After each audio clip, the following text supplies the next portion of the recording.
Good afternoon, everybody. It is Steve Lookner with Agenda Free TV. We are here to bring you some live coverage today of the White House press briefing. I'm guessing there will be some, there's certainly going to be there are going to be some questions on some major topics from the last couple days. For example, I'm guessing there will be questions about this controversy over the alleged double tap strike on a drug boat and Pete Hegseth's involvement in that. That's one thing that's probably going to be asked about.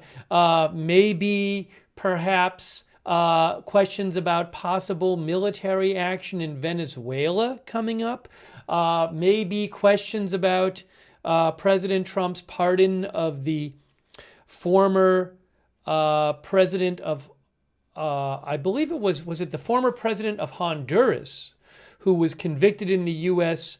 of crimes including helping to traffic large amounts of drugs to the U.S. So lots of different. One of our viewers, DatMe, says there could be Epstein files questions. So a number of major topics going on at this right now concerning President Trump that we could see questions about. So I wanted to cover this today, and we'll see what the White House has to say. We don't cover all of these, but I feel like there's a number of major stories now that it might be interesting to hear questions about. So, look, some people think that military action in Venezuela could be imminent. Could be imminent. I think CNN was reporting that there's a meeting coming up tonight with Trump at the White House about Venezuela.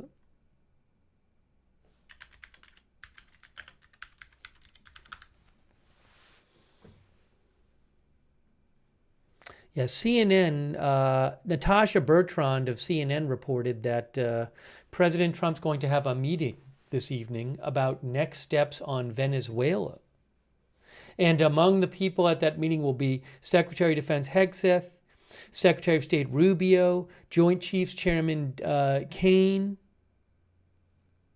and others. So a bunch of different topics I'm expecting to hear questions about today. So we'll cover it and see what happens. And we're also going to take some comments from you before and after. We're going to hear from you on these stories, and we'll see what happens. So I appreciate you guys joining us. Shine Brighter says firing Patel. Well, there was a story floating around somewhere, like last week, I think, claiming that Kash Patel's job might be at risk. I saw that one place. I don't know if that's true. Maybe it'll get asked about. Hey, let me thank our moderators here. We have our moderators, Roberts Mayqueen, Ruth Krafasi, Beth Mythical over there on YouTube, Janet B. They're over there on YouTube. And all of our other YouTube moderators, thanks for moderating over there. We also have, hold on a second here. We also have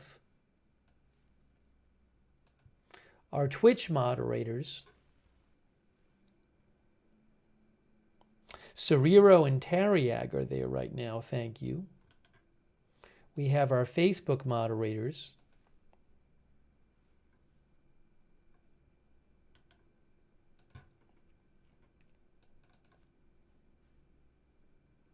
Kay Lowry Body, Shannon Davis Hughes, Margaret Riley, and Linda Belk, Larry, and Misha on X. Also, hey, I want to say a thanks so much to Shaf for the memberships. Thanks, Shaf. And also Bear Mom for the membership. So nice of you. And also Mitchell Pilot. Thanks so much for your support.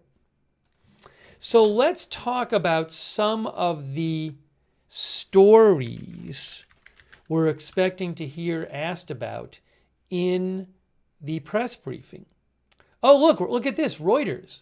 Trump to meet with advisors on Venezuela as U.S. ramps up pressure. I was just talking about this. Hey, thanks to Wednesday Grace for the membership too.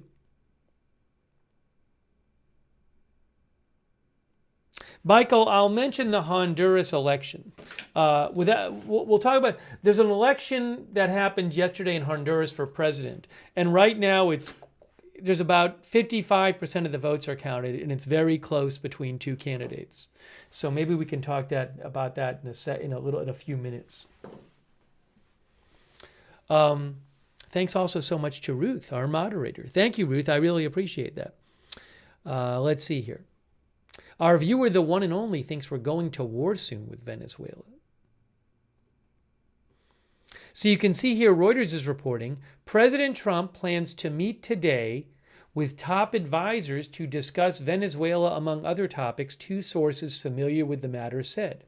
The Oval Office meeting, scheduled for 5 p.m. Eastern, is expected to include Secretary of State Rubio, Pentagon Chief Hegseth, and other senior members of Trump's team. The session comes as Trump ratchets up pressure on Venezuela over what the U.S. says are drug shipments emanating from that country. Now, some think that the U.S. possible military action in Venezuela could be designed just to get Maduro out, and it's not actually about drugs. Just to be clear, I'm not telling you what to think, but just to be clear. The administration says it's about drugs. Is it? I don't know. On Saturday, Trump said the airspace above and surrounding Venezuela should be considered closed in its entirety, but gave no further details, stirring anxiety and confusion in Caracas. Trump confirmed yesterday that he had spoken to Venezuelan President Maduro, whom the U.S. considers an illegitimate leader, but Trump declined to provide details of their conversation. The Trump administration has been weighing Venezuela-related options to combat what it has portrayed as Maduro's role in supplying illegal drugs that have killed Americans. Maduro has denied having any links to the illegal drug trade. U.S. forces in the region have focused on counter-narcotics operations, although the assembled firepower now far outweighs what is necessary for such operations. U.S. troops have carried out at least 21 strikes on alleged drug boats in the Caribbean Pacific since September, killing at least 83 people. Reports of looming military action have proliferated in recent weeks as the U.S. military has deployed forces to the Caribbean amid worsening relations with Venezuela. So a meeting at the White House tonight at 5 p.m. about this and other topics, supposedly. I did want to point out, I want to take some comments from you guys. You know what I found interesting? Make of this what you will. It's been over 2 weeks since the last boat strike. So you can see here from Wikipedia, 2025 U.S. military strikes on alleged drug traffickers. If you scroll down, it's got a list of them. The first one, September 1st, but the last one was November 15th. So it's been 16 days. There were, in the first half of November, there were, 7 of these things? The last one was over 2 weeks ago. I don't know what to make of that. At least the last one we know about. Pierre Dubois thinks all of this is fishy.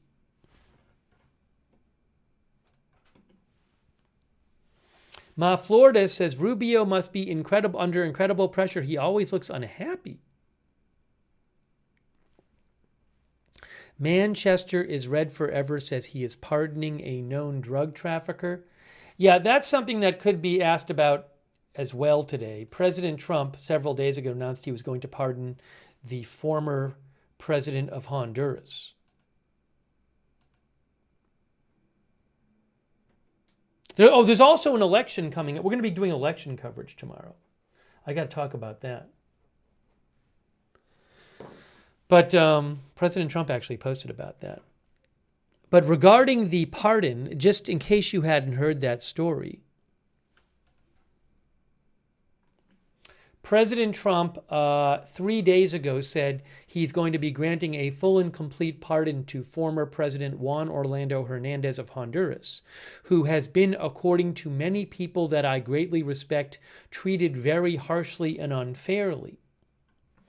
And Juan Orlando Hernandez was convicted in a U.S. court and sentenced to, I believe, 45 years in prison for crimes including helping to bring lots of cocaine into the U.S. So this is the press release from the DOJ from last year. And it says, Juan Orlando Hernandez, former president of Honduras, sentenced to 45 years in prison for conspiring to distribute more than 400 tons of cocaine and related firearms offenses. And one of the quotes here you can see from U.S. Attorney Damian Williams from Southern District of New York says that Hernandez helped to facilitate the importation of an almost unfathomable 400 tons of cocaine to the U.S., billions of individual doses sent to the U.S. with the protection and support of the former president of Honduras. Now, after years of destructive narco-trafficking of the highest imaginable magnitude, Hernandez will spend 45 years where he belongs in federal prison. It seems like it's going to be more like 3 years. Now, I don't know that the pardon has been made official yet, but President Trump said that pardon is coming. So some, like our viewer who posted recently about this, think there's a conflict between Trump, the Trump administration saying they're focusing on going after drugs coming to the U.S. and going after these drug boats, and then pardoning this person who was convicted of bringing huge amounts of drugs to the U.S. or helping to bring that. I'm posting the link to the Department of Justice press release in case you want to go through it. It's longer than it's more than I read, but you can go through it at your leisure if you want. But anyways, so both of those are certainly topics that could be asked about today. I would expect maybe them both to be asked about today. Both possibility of military strikes on Venezuela and also maybe that pardon. Ross Silly You thinks there is a conflict between the two.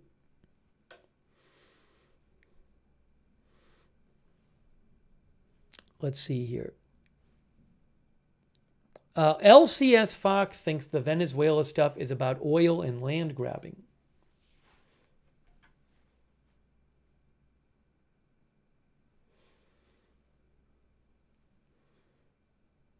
Guacamole thinks it isn't about drugs. I assume Guaca, our viewer, is talking about Venezuela.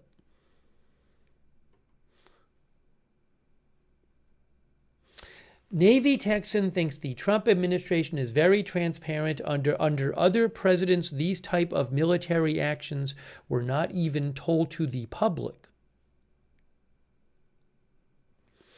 Taylor Cole thinks Venezuela's citizens will turn on their government just to not fight the U.S.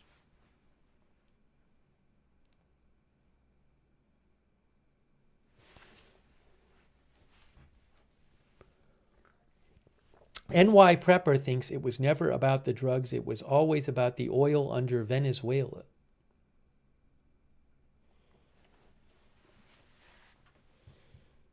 The press briefing is in 39 minutes, by the way, if it starts on time. Our viewer Kane Wolf thinks America is soon entering another Vietnam-style quagmire, this time in our own backyard. Do they think there won't be retaliation on American soil?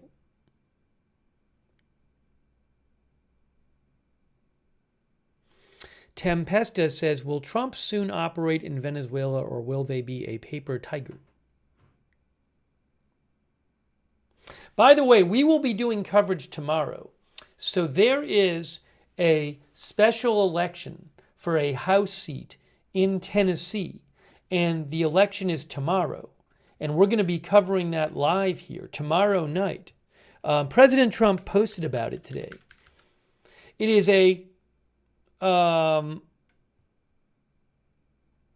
it's a Republican district currently. Trump won that district. Here, let me show you something here about this.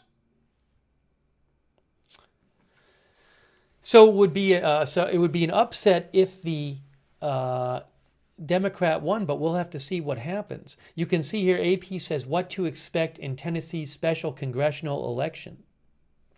This is Democrat Afton Ben, and this is Republican Matt Van Epps. They are nominees to replace former Republican Representative Mark Green, who resigned in July to join the private sector. AP says less than a month after Democrats scored a string of victories over Republicans in the November 4th general election, the next test at the ballot box for both parties heading into the 2026 midterm season will be tomorrow in a Tennessee special congressional election on usually reliable GOP turf. House Republicans look to hold the seat in Tennessee's 7th congressional district and pad their narrow 219-213 advantage in the chamber. Democrats hope to extend their winning streak by pulling off an upset in this Middle Tennessee district, where Trump and other GOP candidates routinely win around 60% of the vote.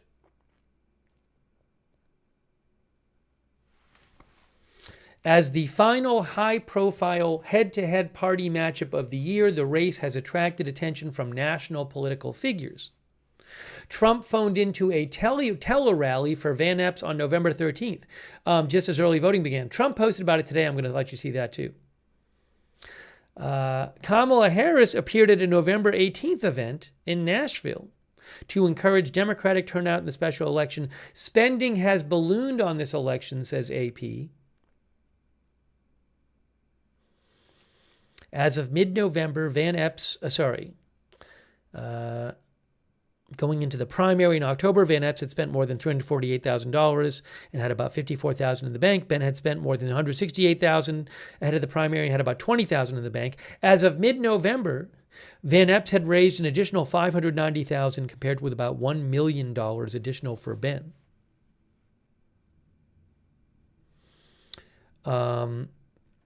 So what will happen with this election? We will be covering this tomorrow night. I think the polls close at 7 Central. I think I have to look that up, but we'll definitely be covering it. Now, President Trump posted about this. Let me show you what he said. Here's his post from yesterday. I'm sorry, not today, yesterday. President Trump posted about this.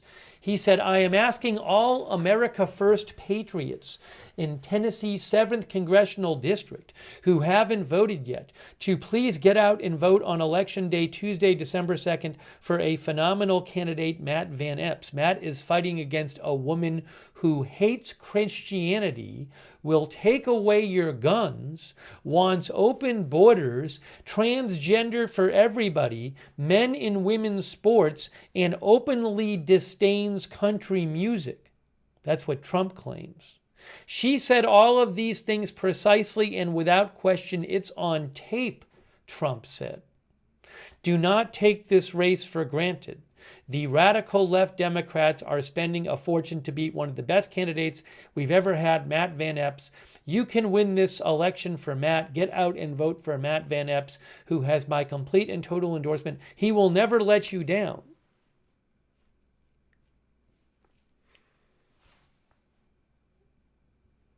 So President Trump posted this yesterday.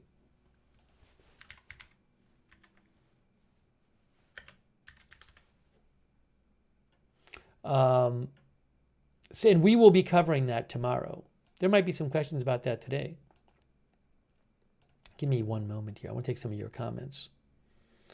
Again, Afton Ben and Matt Van Epps.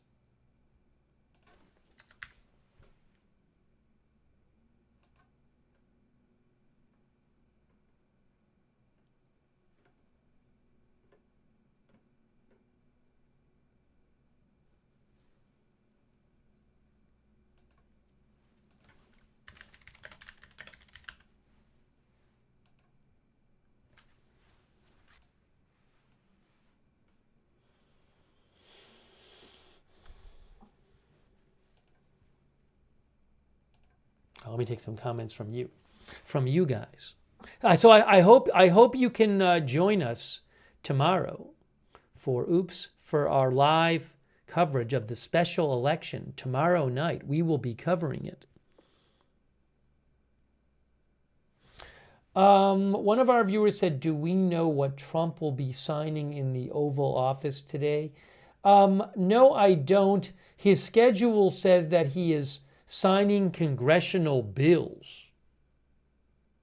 So that would be stuff already passed by Congress. I'm not sure what that is. That's supposed to be at 4. That's closed press. So it will not be live video. But it's not executive orders. I don't know exactly what it is. Maybe he'll take questions or something then.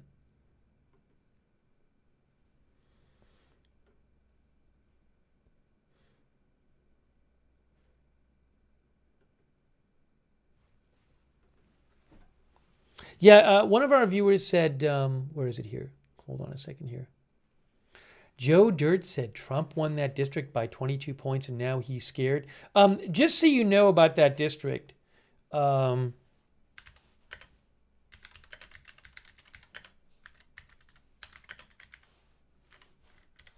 going to pull it up right here. Tennessee's 7th Congressional District. So 2024, Trump won 60-38 in Tennessee's 7th District. Trump got 60% of the vote. And then in the 2024 congressional election, Mark Green, who now has left his seat, but the Republican got about 60% as well in 2024. So, I mean, one question is whether, who will win. But if it's a very close election, that would probably be seen as a positive for Democrats as well.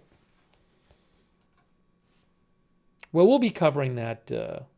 We will be covering it tomorrow. Hang on a moment here. So I hope you can join us tomorrow night. Give me one moment here. One moment here.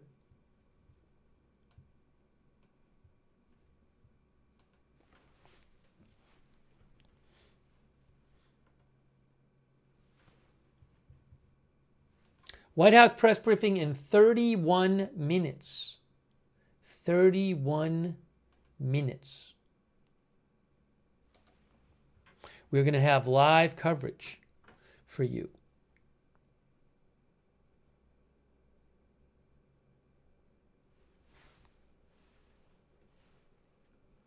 Lashy's Mashy says the Epstein stuff is never getting out. It's strictly for blackmail. You can't blackmail people in power if you tell the whole world what you have. So that's something that could be asked about today. I mean, so the federal government has, I believe, the Department of Justice has, I believe, 30 days from the date that President Trump signed the Epstein Files Transparency Act to release the Epstein files in some form. There's still several weeks until that happens, until that 30-day deadline. But maybe there'll be a question asked asked for an update or something. So we'll have to look into that. We'll have to wait for that. Oh, I do want to mention 30 days. It's 30 days in the law. The Sparky pilot thinks he will wait until the very last moment.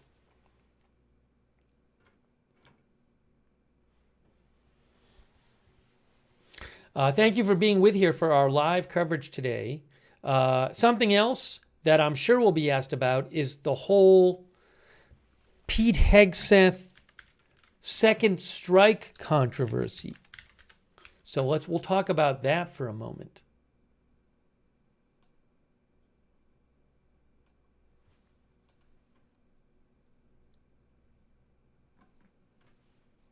See, lawmakers voice support for congressional reviews of Trump's military strikes on boats. Our viewer NE thinks we will see Epstein files just heavily redacted, by the way. Thanks to Sean Clancy for your support, who says, does anyone know the names of the 2 survivors from one of the other strikes? Where they released them to? Does Congress know? I don't know the names. I'd have to look it up. I believe it was announced where they were released to.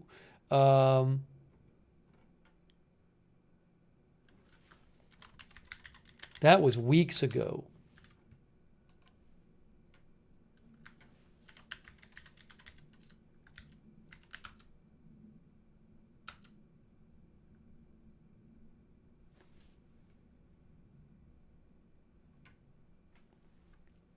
I was just trying to get quickly the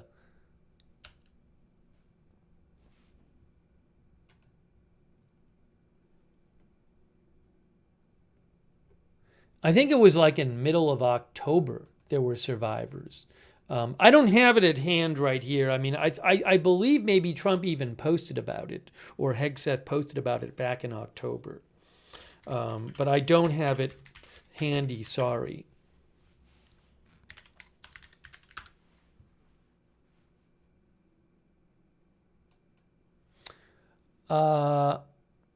It was the October 16th one, I believe.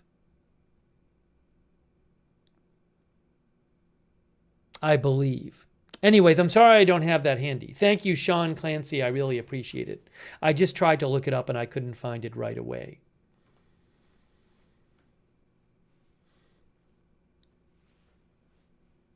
If it pops up somewhere, I'll let you know while we're discussing this. Hey, by the way, a quick thanks to our moderators. Thank you, Ruth and Beth Mythical and Janet B. for moderating. They're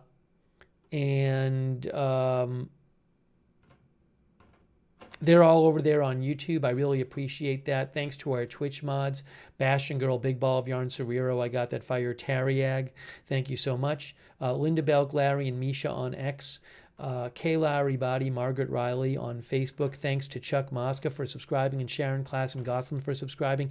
Thanks again, Sean Clancy, for your support. That's really nice of you, Sean. I really appreciate that. And also Dagon, our member. And Walter Beasley. Walter Beasley says, I would not follow Hegseth or Rubio anywhere. Walter, thank you so much. So good to see you, Walter Beasley. Okay. Let's talk about this Hegseth story, because this is certainly going to get asked about in the press briefing, guys. This is definitely going to get asked about.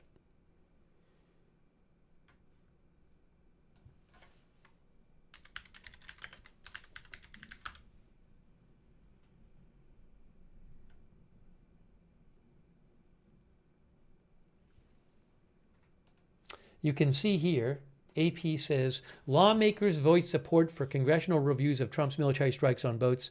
Lawmakers from both parties said yesterday they support congressional reviews of U.S. military strikes against vessels suspected of smuggling drugs in the Caribbean Sea and Eastern Pacific Ocean, citing a published report that Defense Secretary Hegseth issued a verbal order for all crew members to be killed as a part of a September 2nd attack. The lawmakers said they did not know whether last week's Washington Post report was true, and some Republicans were skeptical, but they said attacking survivors of an initial missile strike poses serious legal concerns. So the Washington Post reported back, was this like a couple days ago? I'm going to actually pull this up here. But they reported that in the first drug boat that the U.S. Took out,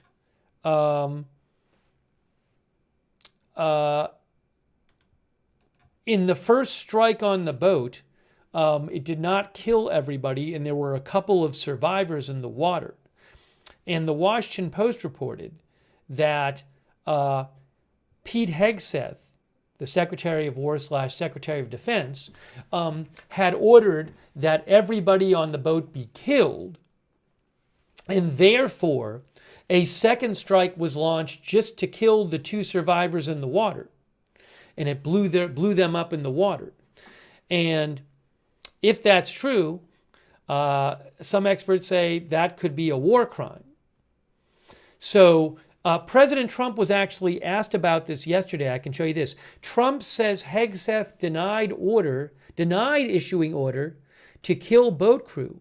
President Trump said yesterday, this is from the Washington Post, President Trump said yesterday that he has great confidence that Defense Secretary Hegseth did not give a spoken order to kill all crew members aboard a vessel suspected of smuggling drugs in the Caribbean Sea in September.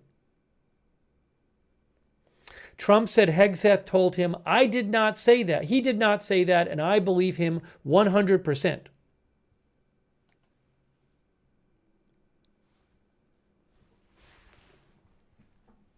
During an attack on a boat on September 2nd, the opening salvo in the Trump administration's war on suspected drug traffickers in the Western Hemisphere, a live drone feed showed 2 survivors from an original crew of 11 clinging to the wreckage of their boat after an initial missile attack, the Washington Post reported on Friday.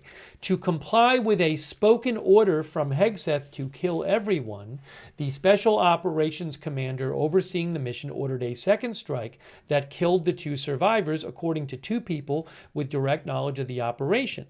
Those people, along with 5 others in the original report, spoke in the condition of anonymity because of the matter's sensitivity. Trump said he would look into the issue. Trump said, "I wouldn't have wanted that. Not a second strike. The first strike was very lethal. It was fine," he told reporters. Now, by the way, there is also controversy over these strikes in general. Some claim that any of these strikes, killing any of these people on board these drug boats, these alleged drug boats, violate international law. But there's also a claim that there have been some complaints about the strikes in general. But there are also now questions about this particular alleged second strike that was just done to kill survivors in the water, allegedly.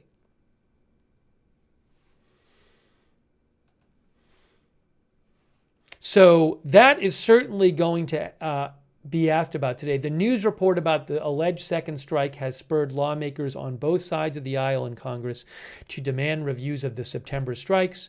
Republican-led committees in the Senate and House both said they will amplify their scrutiny of the Pentagon.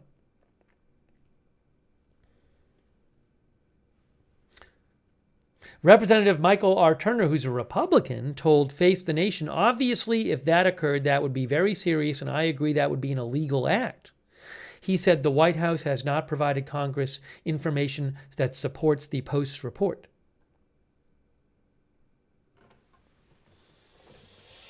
So, again, I'm expecting questions about that today. Oh, hold on a second here. What is this? What am I looking at? Give me one moment. Give me one moment here. Hang on. Where is this coming from?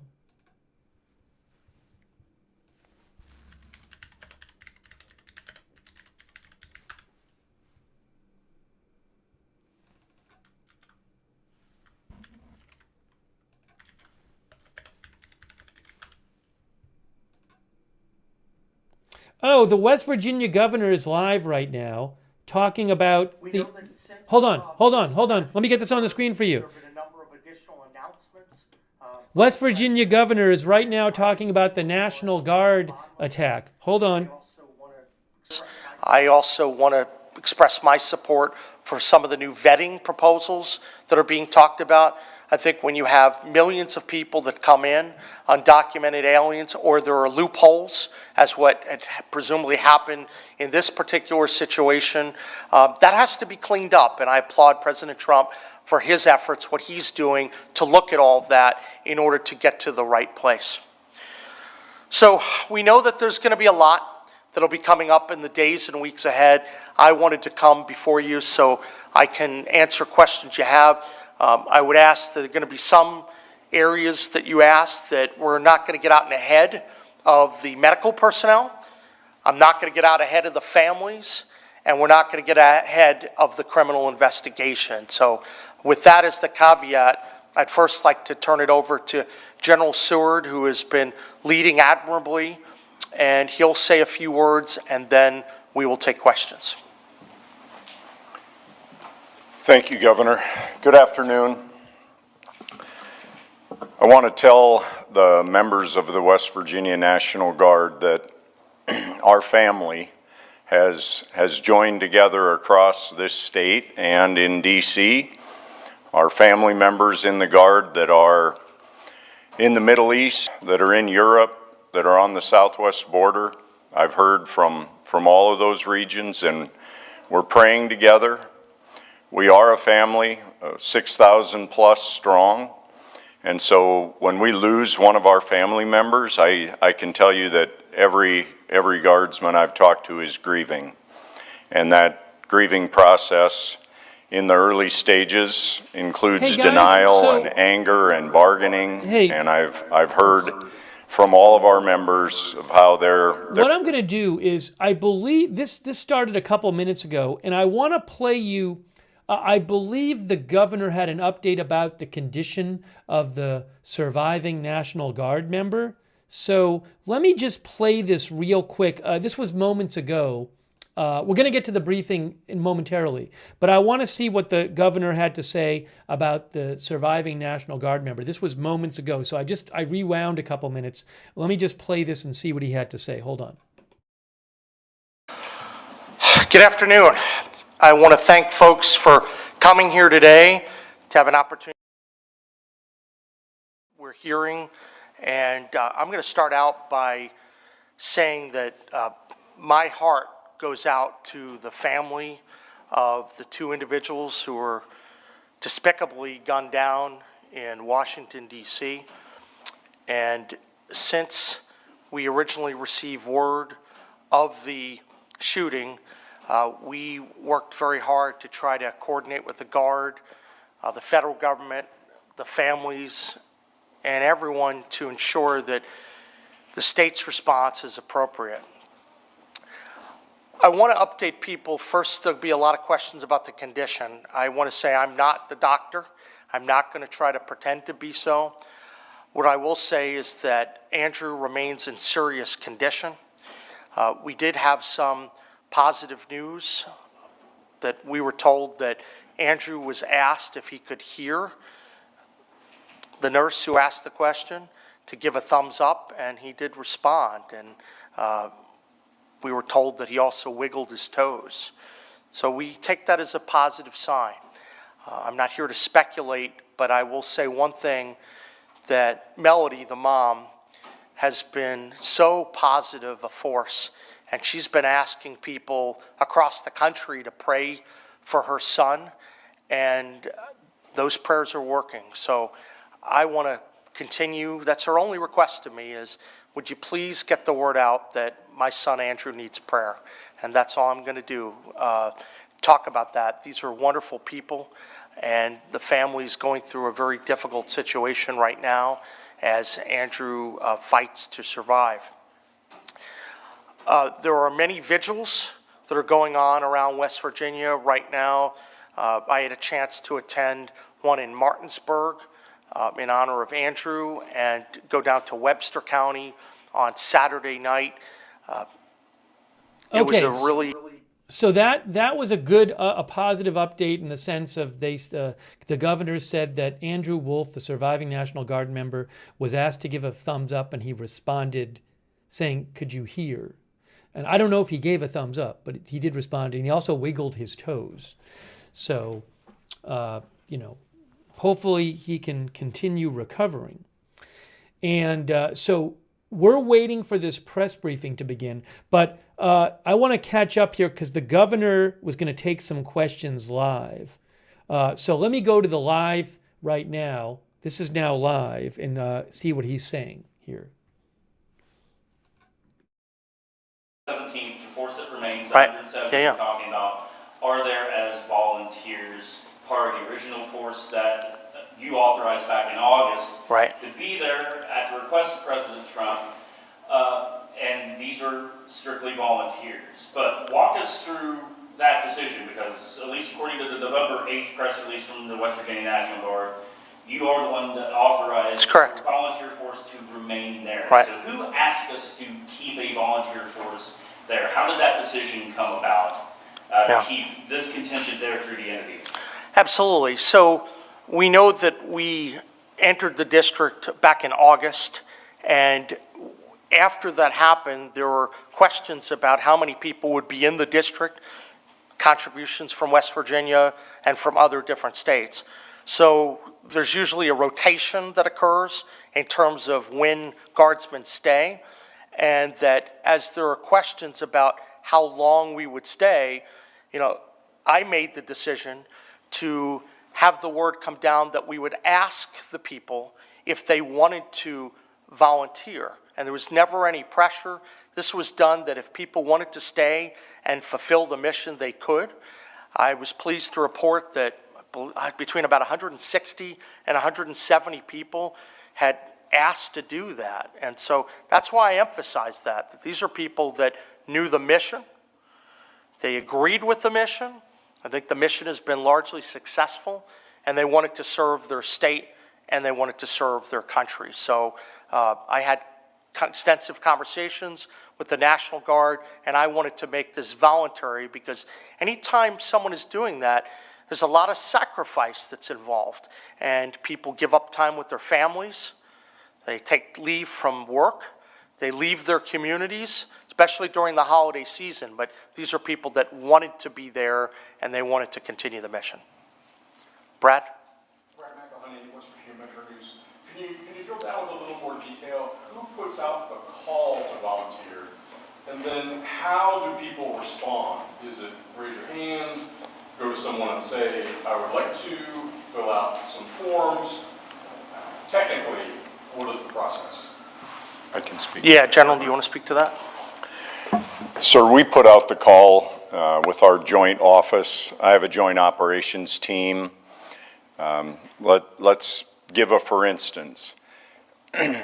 We have a normal rotational schedule that we do, but in most instances, like flood duty, we first reach out and see who can volunteer, and we do that at the unit level before they go. Then, once they're on mission, we had soldiers there, soldiers and airmen, for about 45 days, and we rotated which group, that group with a fresh group. And then when we found out that Secretary of the Army was extending the mission in D.C., we were asked how many we might be able to. Guys, I'm gonna go away from that now. You can go to Governor Patrick Morrissey's YouTube, for example, if you want to see the rest of that. I wanted to get you the update about the surviving National Guard member, which we got. I mean, if I hear of anything else big from that announcement, I'll let you know. But I wanted to get back and focus on the topics coming up in this press briefing, which is supposed to start in 10 minutes if it starts on time. So give me a moment here. And I'm supposed to be getting some video maybe before the press briefing of the briefing room, but I don't have that yet. So I'm keeping an eye out for that. And we have been taking comments on the air from you guys about some of the different topics. Although I jumped into that and I didn't get a chance to take comments from you guys on the allegation that I'm sure will be asked about today, that on September 2nd, the Washington Post reported that when the U.S. military first struck one of the drug boats in the Caribbean, the first strike on the boat left 2 survivors in the water. And the allegation is that Secretary of Defense / Secretary of War Hegseth had given a verbal order to kill everybody on board. So in order to do that, a second strike was launched just to kill the people in the water, the survivors.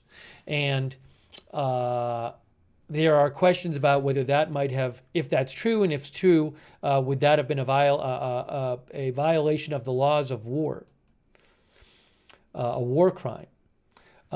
So we will have to, I'm sure that will be asked about, and I want to take some comments from you on that. And I have the video from the press briefing room right now.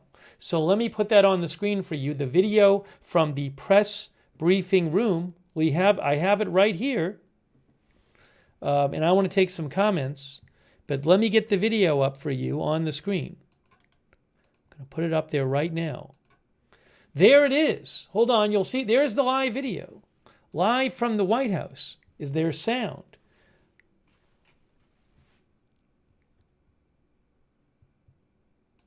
I don't hear sound.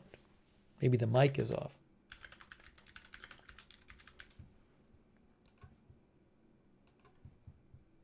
But we do have the video. Sometimes they have the mic off before the broadcast. I'm going to put my headphones on because that way if we do get sound, I can play it and you're not getting an echo.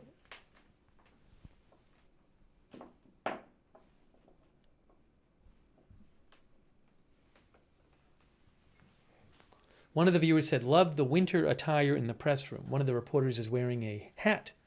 There you can see. Okay.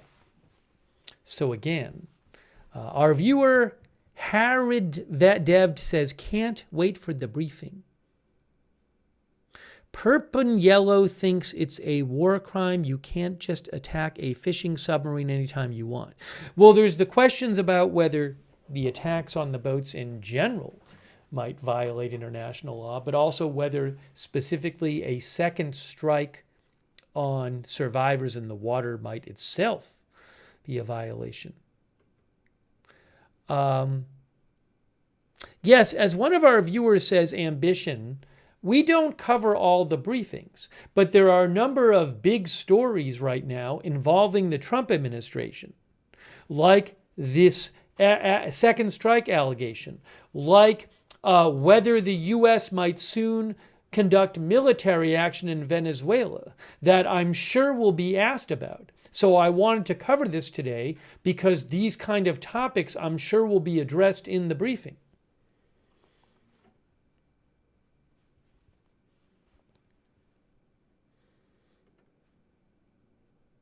So I cover them if there are prominent topics that are, oh, here we got the audio, that are in the news that I think will be asked about.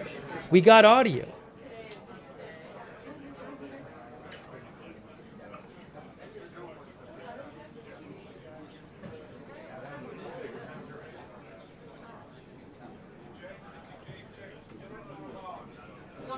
Next, Alex says they are drug smugglers. They are bringing drugs into our country. I think the response of someone who says the strikes are illegal would be that even if they are drug smugglers, the law, international law, doesn't allow them to be killed. That's what the response would be, might be from somebody who thinks the strikes are illegal.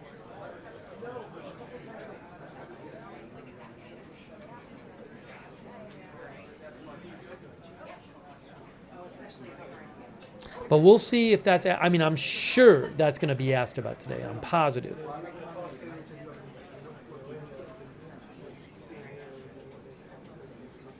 Uncle Buck says, "I have no empathy for drug smugglers."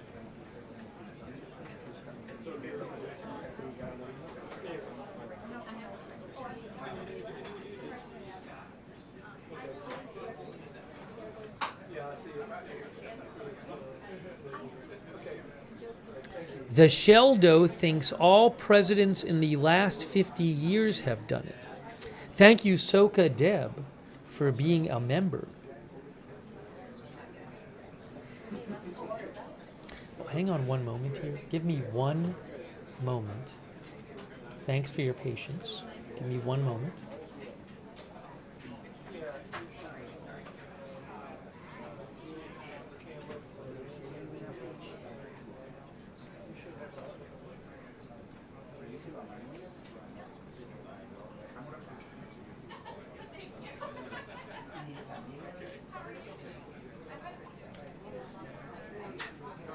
Hang on. Hang on.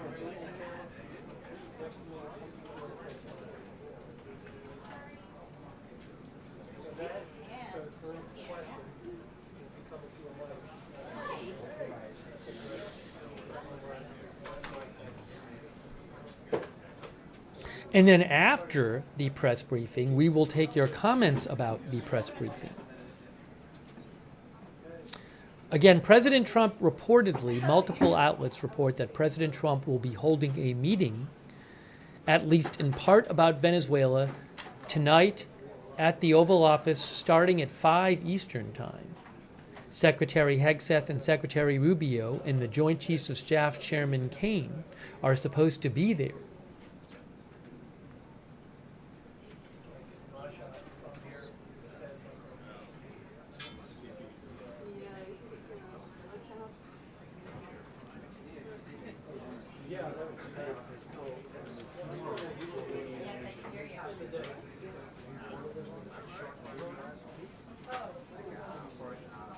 Oopsie.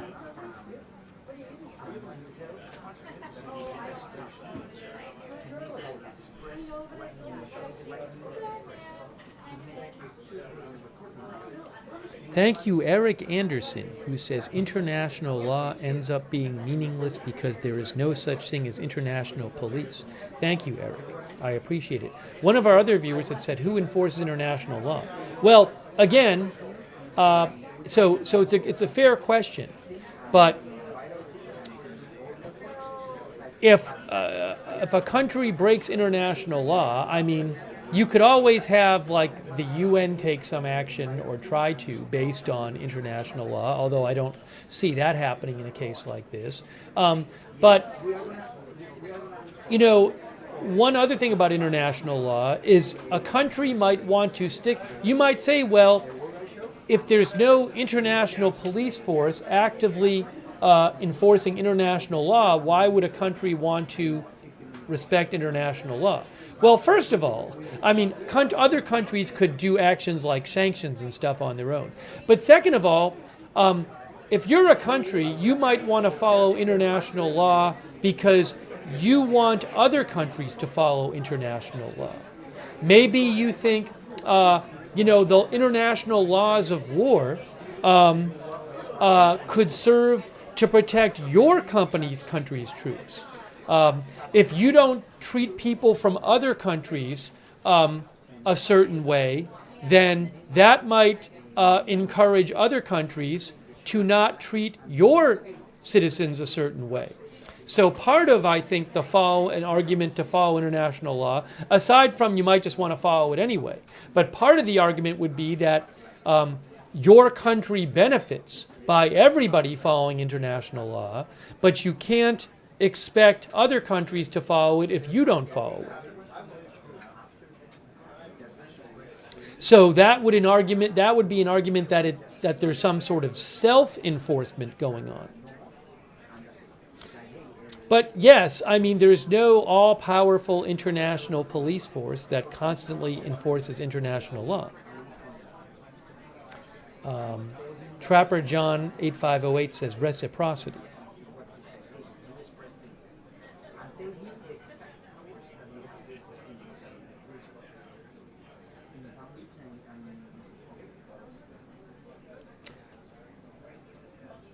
So the briefing is scheduled to start at 1 p.m. As it says on the screen, Eastern Time. It might start a little late. I'm going to have to remove the clock in 20 seconds because the clock will start going up.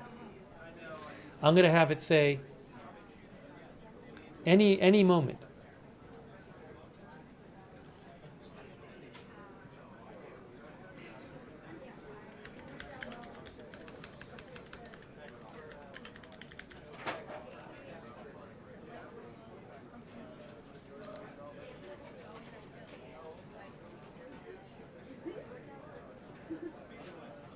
Okay, so the clock, we hit 1 p.m.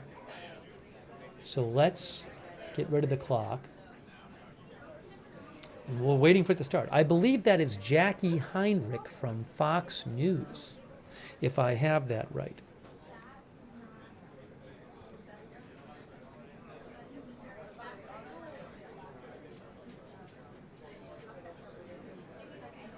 Now, Nulnik says there are several forms of international police, like, for example, Interpol. The United Nations can take actions too, but there's international bodies like the International Criminal Court, but these bodies have limits. So there's certainly no all-powerful international police force that is constantly enforcing all violations of international law.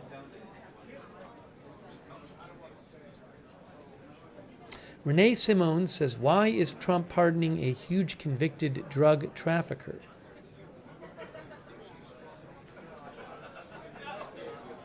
We mentioned that earlier. Trump said he was going to pardon the former president of Honduras who was convicted of bringing in large quantities of drugs helping to bring in large quantities of drugs to the United States. That could very well be asked about today. One of our viewers had mentioned the Honduras election. When I last checked, There's a presidential election in Honduras. President Trump had endorsed the right-wing candidate. The current vote totals that I'm looking at, now why isn't it listed there? It's very close right now. So with about, I believe about 60% of the votes counted, the candidate that Trump endorsed is winning by about 500 votes. 500 votes. So that is that race has a ways to go.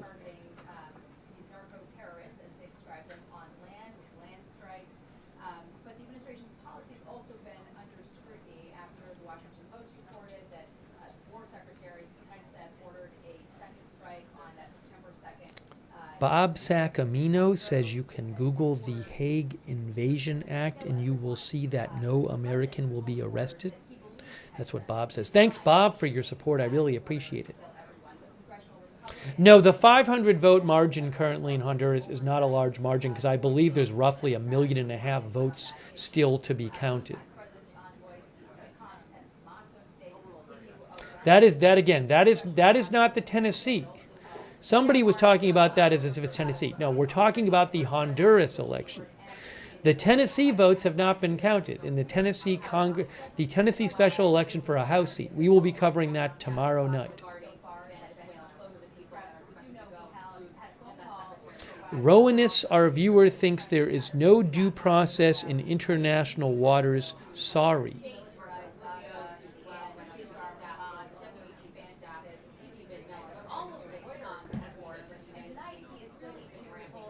Now, when this press briefing starts, I may switch over.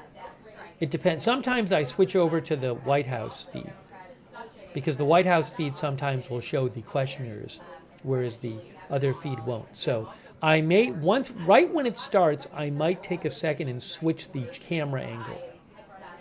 So just be aware of that could happen. And you might hear double audio for a couple seconds.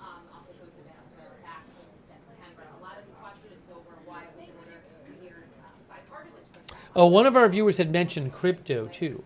Yeah, since last night, crypto had dropped a bunch. Well, at least Bitcoin. Bitcoin is below 85,000 now. Last night, or late yesterday in the afternoon yesterday, it was around 91,500. Now it's around 85,000.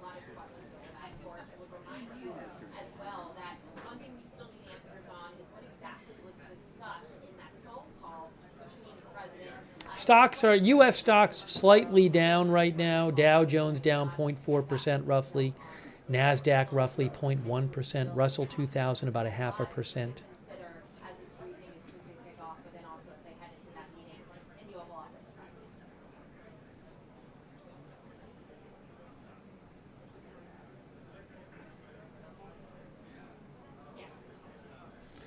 Ronan thinks that the U.S. Constitution doesn't exist in international waters.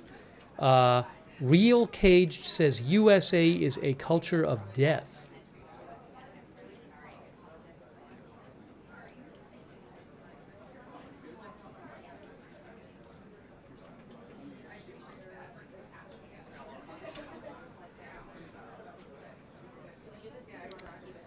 Empire Gone thinks the man can't win.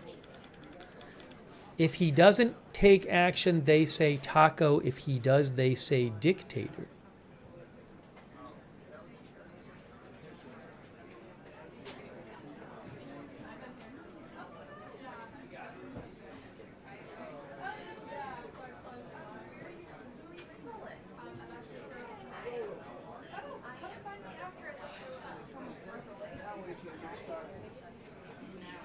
Thanks to our moderators who are moderating right now. Ruth over there on YouTube, thank you so much, Ruth. And our other YouTube moderators, Kay Lowry Body, Margaret Riley on Facebook, thank you. Linda Belk, Larry Misha on X, on Twitch. Bash Girl, Big Ball of Yarn, Cerrero, DeBayers, Good Luck Duck. LB Prairie Don Matthew Kohai 3.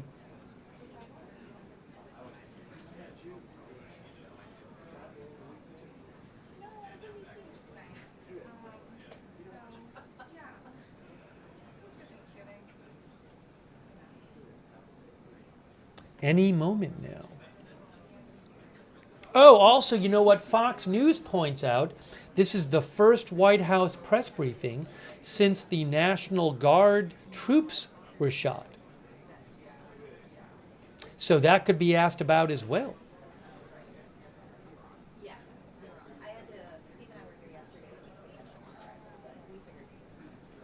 Certainly expecting questions on possible military action in Venezuela.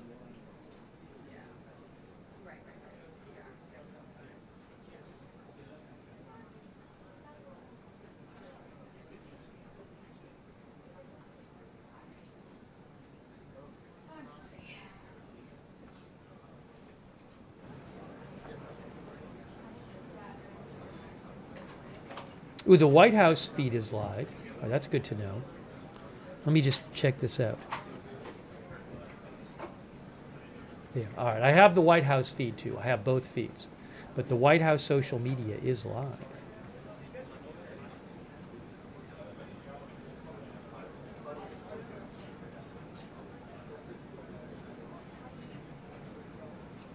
So again, I may switch over to the White House live shot as we go forward. So bear with, if that happens, you might see a switch for a second, maybe hear double audio for a second or two.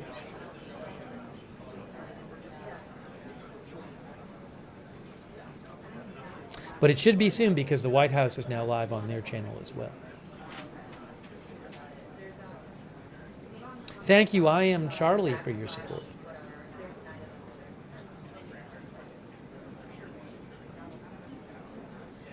Also, Barker J. Rohr, thanks for subscribing. And thanks to Memers for the gift subs. Thanks so much, Memers, on Twitch. I really appreciate it. Memers, thank you.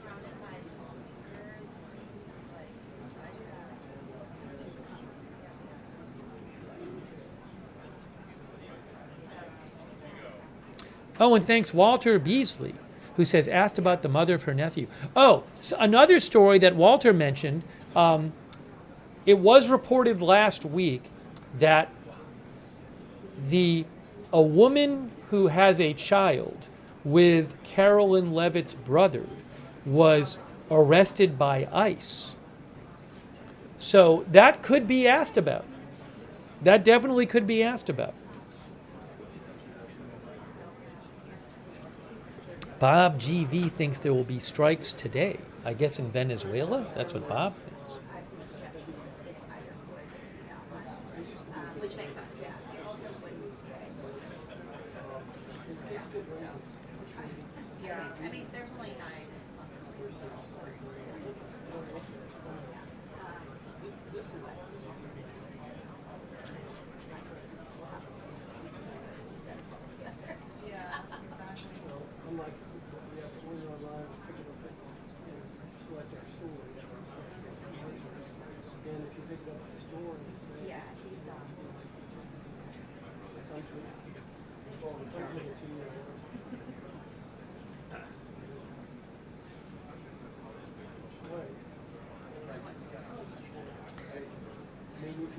AI calculation says, what is that woman saying? Well, I believe she's still in custody, but I'll have to check and see if there are any updates on that story. I don't know if her lawyer has released a comment, any new comments recently.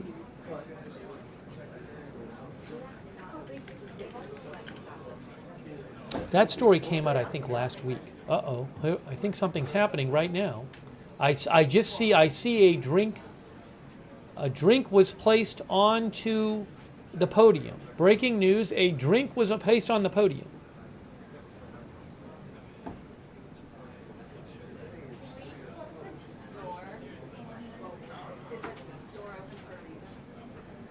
So it really seems like it's going to start soon. I'll have to look into that question about that story after the briefing maybe.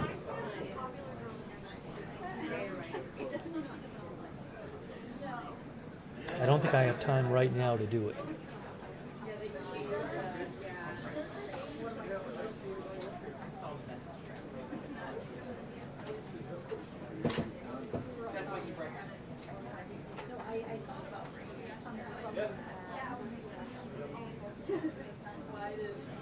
Miranda is watching from the Netherlands.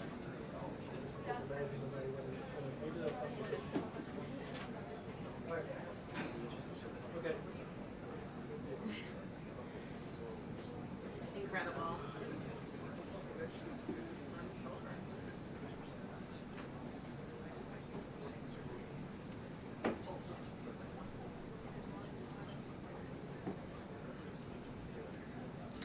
Our viewer, We Owe You Bill Cooper, says Obama predator droned American citizens. How legal was that? Unfortunately, I think my turn on for a while now.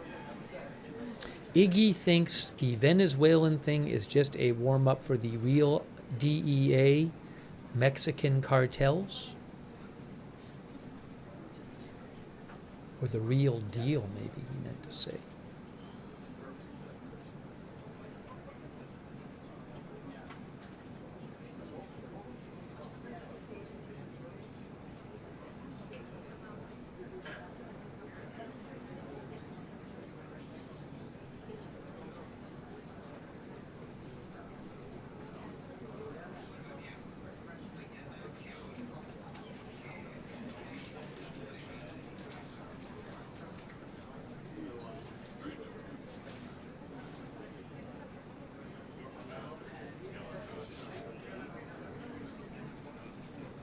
I was a teenage malt shop, says, what Obama did was also bad. It is not a contest.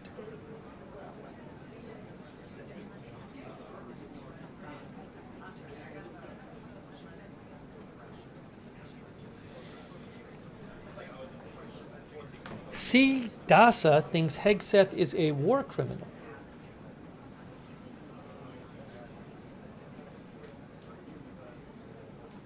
This is one of the periodic White House press briefings. This is not like a special announcement, but it's going to be a lot of the White House taking questions about all kinds of topics, including, I would assume, topics like Venezuela, the attack on the drug boats, maybe the National Guard shooting. We talked about a bunch of them earlier.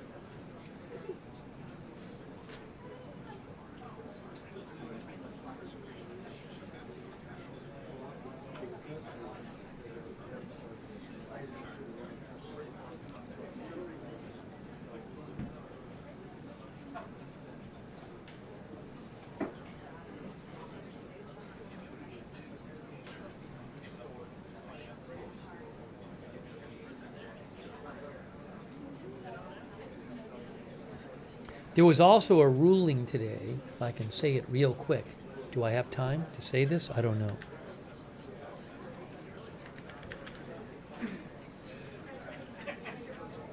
The former personal lawyer of President Trump, Alina Habba, was an appeals court ruled she was disqualified from serving as New Jersey's top federal prosecutor, despite the Trump administration's maneuvers to keep her in the role. I don't know if that's going to be appealed to the Supreme Court. That might be discussed. Hey, thanks to Bullet 850 from snowy South Dakota. Thanks for being a member.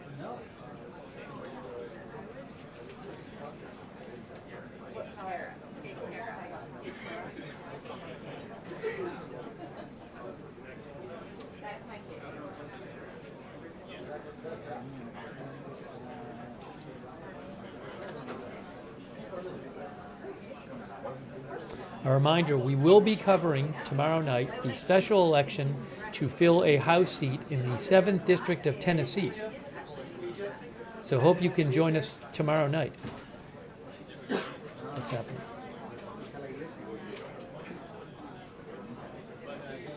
So we will be having special election coverage tomorrow night.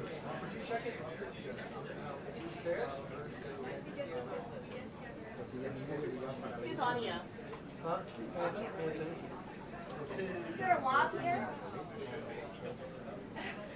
Checked it in earlier.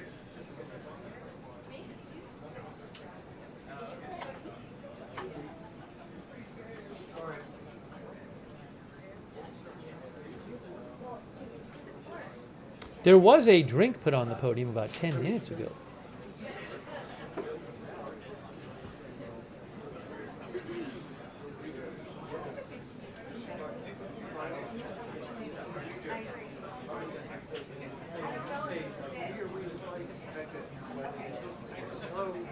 It was rolled up.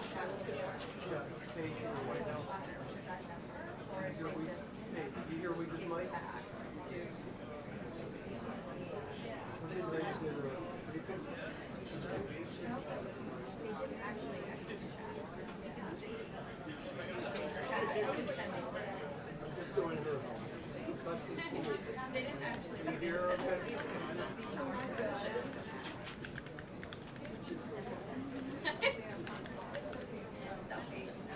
A couple of viewers think there could be some discussion by her of the fraud reports in Minnesota. The New York Times actually had an article. I posted a link to it, I think yesterday, on my X account, where the New York Times said that there has been a fraud scandal in Minnesota where for years, over the last 5 years, there was fraud in Minnesota's Somali community, where scores of individuals made lots of money by billing the state social services for services that were never actually provided. 59 people have been convicted, and more than $1 billion of taxpayer money has been stolen.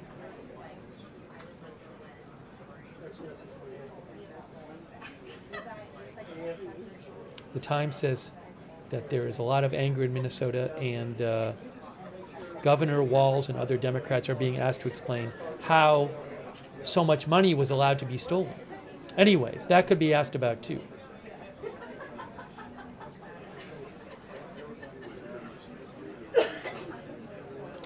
It's supposed to start at any moment. It was supposed to start at 1 p.m. I'm sorry for the wait, but I cannot control the start time. The announced start time was 1 p.m. Eastern. It is now 1:19.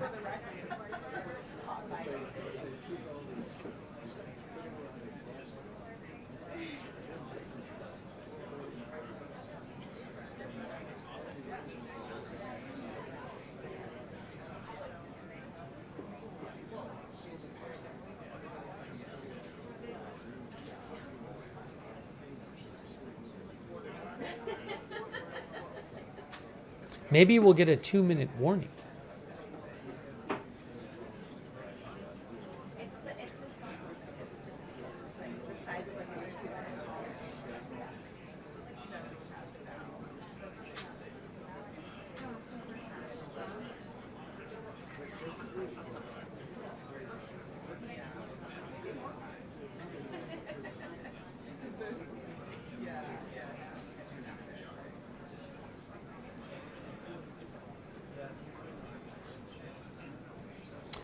Will there be a visual for today's briefing, says Gary Baines.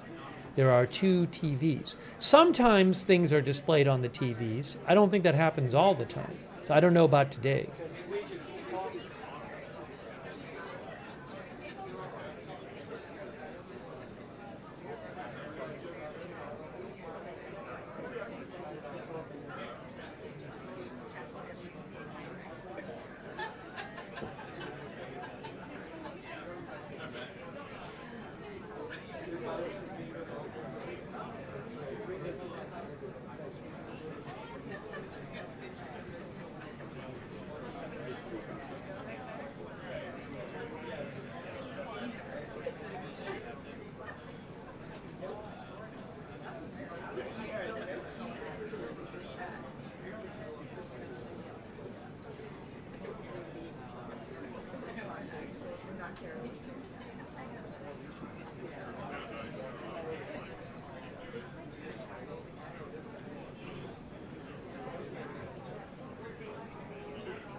Will we hear anything new about plans for Venezuela? That I do not know.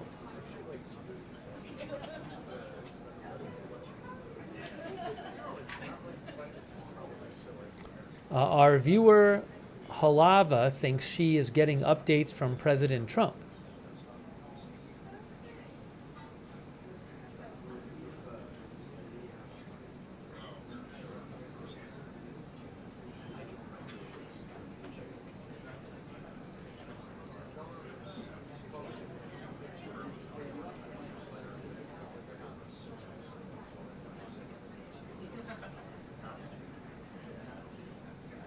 Maybe, we didn't even talk about this in the pre-coverage, but certainly she might be asked about negotiations to end the war in Ukraine.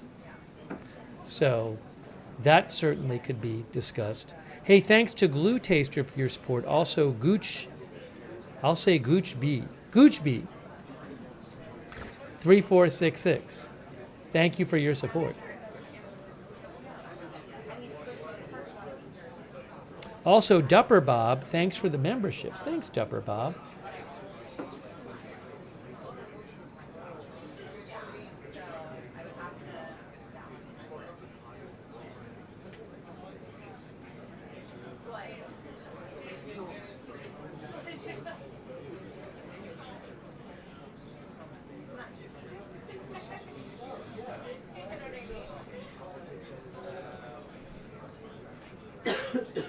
And we will certainly take your comments after the briefing, read comments from you guys.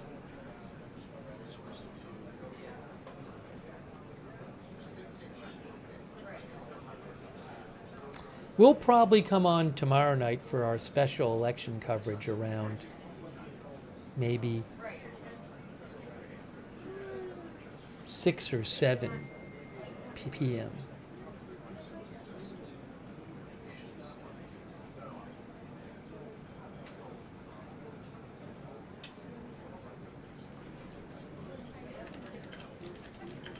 Hold on one moment. Hold on one moment.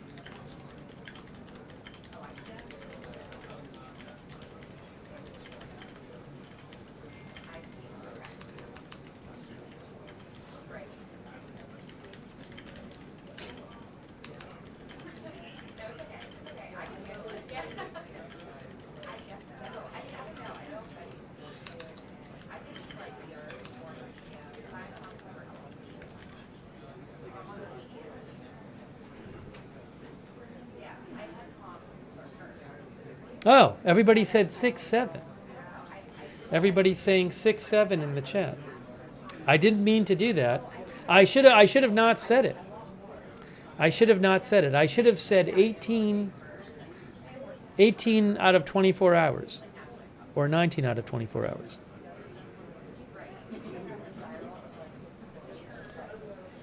Our chat has turned into a second grade classroom.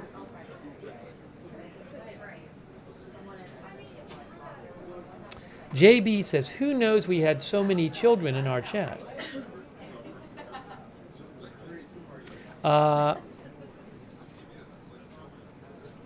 Glue Taster says, are you not doing Trump's ad tonight on Venezuela? What do you mean Trump's ad tonight on Venezuela? I'm not sure what that means. I don't know what that means, Glue Taster. Thank you, Glue Taster, though.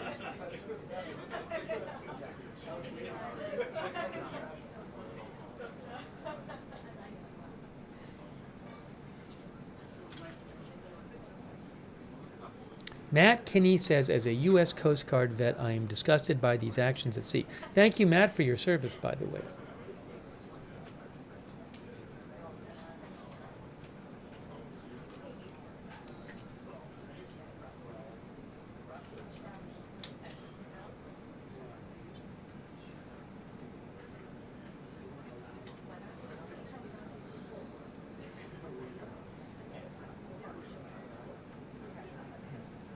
No, Trump is not making an announcement at Venezuela at 5 p.m. Eastern Time. That's not true.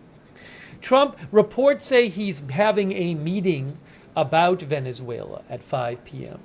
There's no announcement scheduled about Venezuela. Glue Taster claims Trump is addressing the nation tonight. Where did you see this? I have not seen that at all. I have seen no such report that Trump is addressing the nation. I have not seen that anywhere.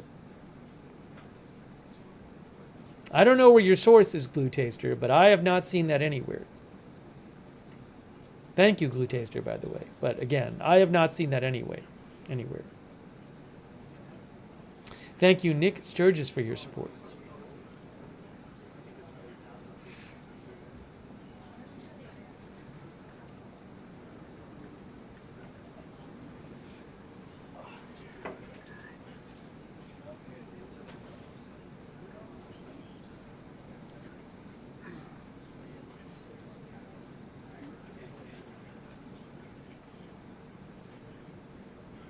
Uh-oh. There's a computer. There's a desktop. Breaking news. Somebody's desktop is on the monitor. Briefly, we saw a desktop. Alex Malarkey thinks, our viewer thinks, the meeting tonight seems like the meeting in June regarding the day of the strikes in Iran. Now, just to be clear, Trump has reportedly held other meetings about Venezuela. So this is not the first time he's done that. This wouldn't be the first time he's done that. I think we're really close. 2-minute warning. We just got the 2-minute warning. 2-minute warning till the briefing. We just got it. Again, when the briefing starts, I might switch at some point to the White House feed.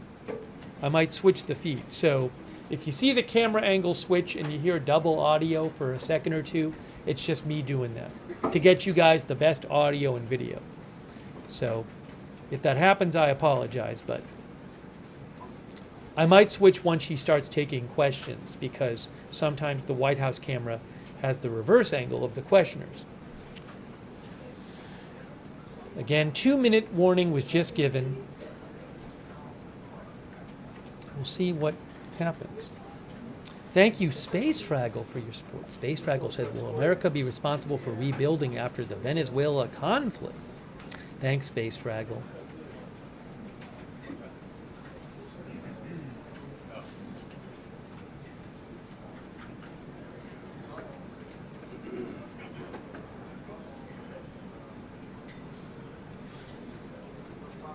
Oh no, we're seeing somebody's desktop again. We keep seeing a desktop.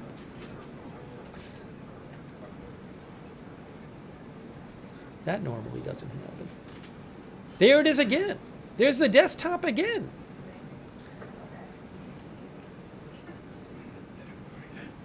Maybe they're having audio-video issues.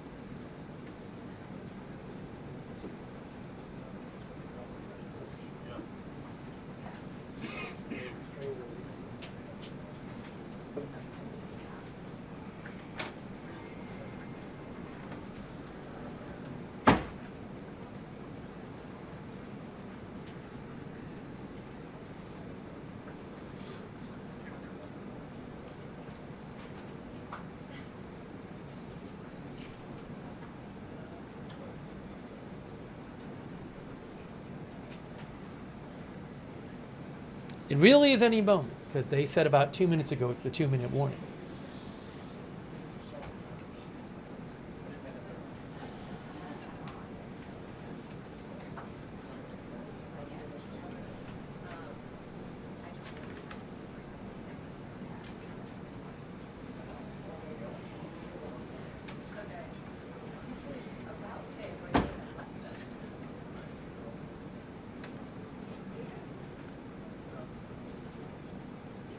Thank you, ADHD of Chaos, for your support. Thank you. I think it's... Oh, there's the desktop again, coming up right now. I think it's now been more than 2 minutes since the 2-minute warning, by the way.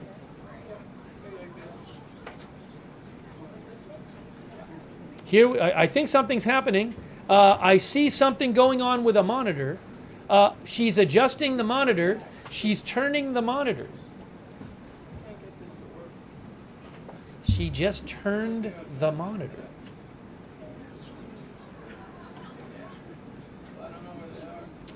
Oh no, what's happening? What's going on? I've never seen this come on and off like this so many times.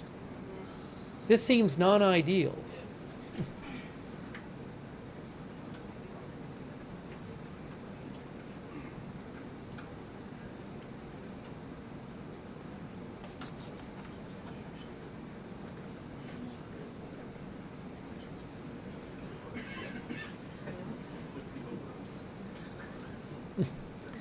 This is like the 7th time that desktop has popped up. It seems like there's some sort of audio-video issue.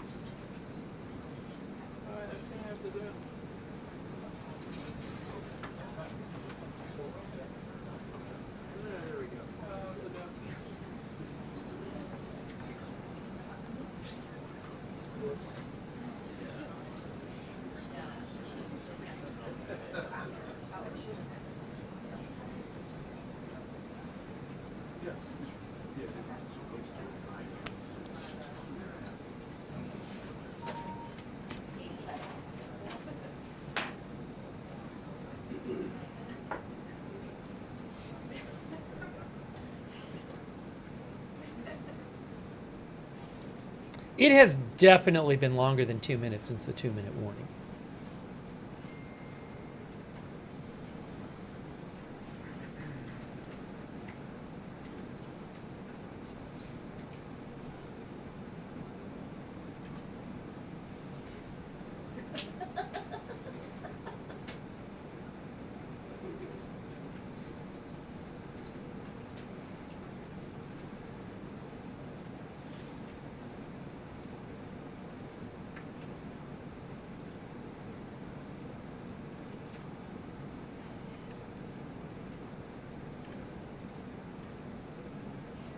Usually, the White House just went live on their X account. So here it is. Here we go. Here we go. Good afternoon, everybody.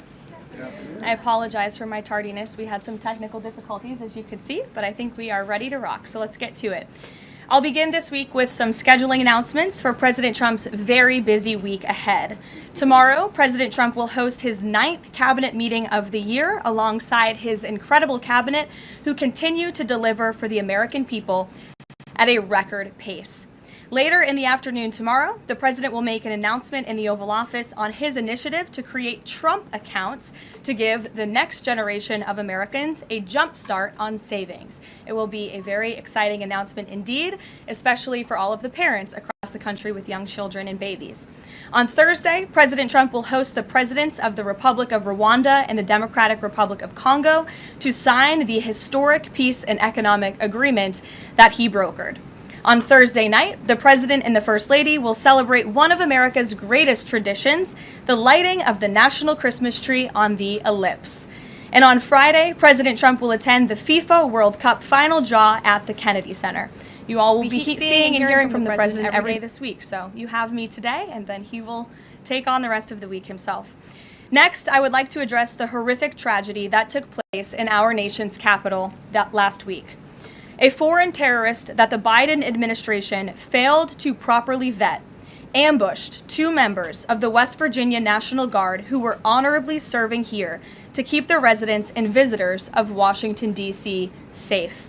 U.S. Air Force Staff Sergeant Andrew Wolf was severely wounded in the attack and remains hospitalized while he continues to fight for his life.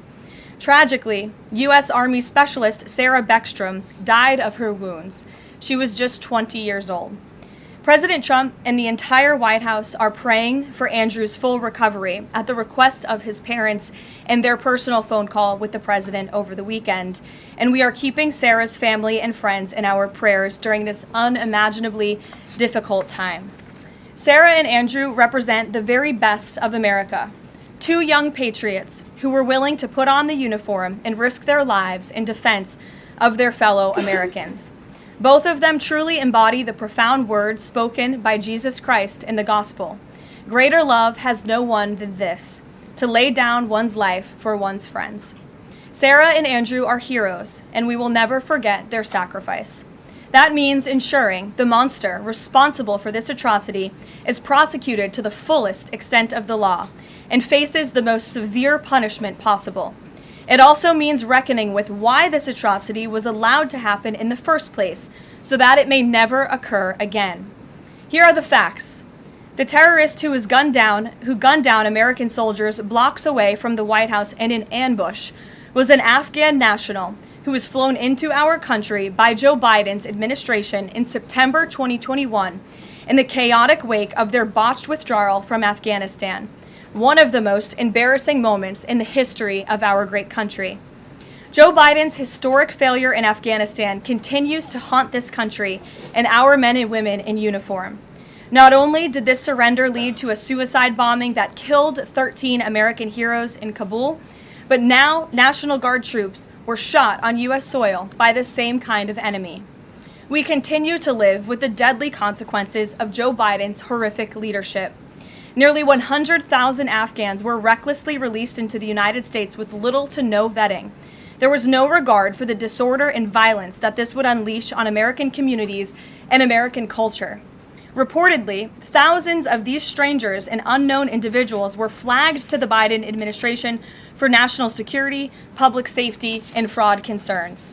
But the terrifying truth is that the Afghanistan debacle is just a small part of Democrats' complete and total betrayal of the American people during the Biden years. The tragedy that we just witnessed the day before Thanksgiving is a reminder that untold thousands of terrorists, gang members, and criminals were invited into our country and remain here to this very day. The border is now secure, thanks to President Trump, but the threat in our interior remains real and urgent. These public safety threats are already inside our land, and President Trump was elected on a promise to find and remove them, and he has already taken significant steps and made significant progress towards fulfilling this promise. But there is more work to be done because President Trump believes that he has a sacred obligation to reverse the calamity of mass, unchecked migration into our country. As a result, the Trump administration is now actively re-examining all of the Afghans imported into the country by Joe Biden. Any individual who threatens our national security or our citizenry will be subject to removal. President Trump has already permanently paused migration of foreign nationals from third world countries that pose a very high risk to the United States.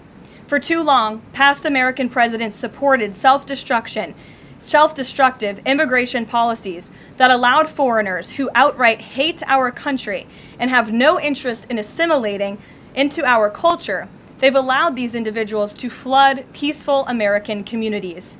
This disastrous approach has drained our welfare program, driven up the cost of housing, suppressed wages, and jeopardized the safety of law-abiding American citizens. In fact, according to a new bombshell report from the New York Times, Somalian migrants in Minnesota have defrauded nearly $1 billion in taxpayer-funded benefits under Democrat Governor Walz's leadership. President Trump is putting an end to this dangerous America Last approach. His position is rooted in common sense. In the wake of last week's atrocity, it is more important than ever to finish carrying out the president's mass deportation operation. America cannot allow millions upon millions of unvetted illegal aliens to be rewarded with amnesty after they broke our nation's laws to come here. They must go back to their home countries. It is also essential to immediately address the massive fraud and corruption that has been going on for decades in other aspects of our immigration system, most notably when it comes to asylum claims. Millions of people who have come here under false pretenses are told blatant lies now enjoy temporary legal status. President Trump is ending this scam as well, and I would point out that the Democrats have tried to block this administration from doing so at every turn with lawsuit after lawsuit. The hard truth is that even when it comes to our legal immigration system, past presidents have failed to ensure that all prospective citizens love America, will add value and contribute to our communities, and will assimilate into our culture. Leaders have a duty to defend and advance the interests of their own people, not foreign nationals.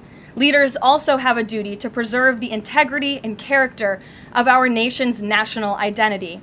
That is why President Trump is more committed than ever to fully restoring American sovereignty by keeping our borders secure, removing all illegal alien invaders, and rebuilding a legal immigration system that makes sense and benefits our country.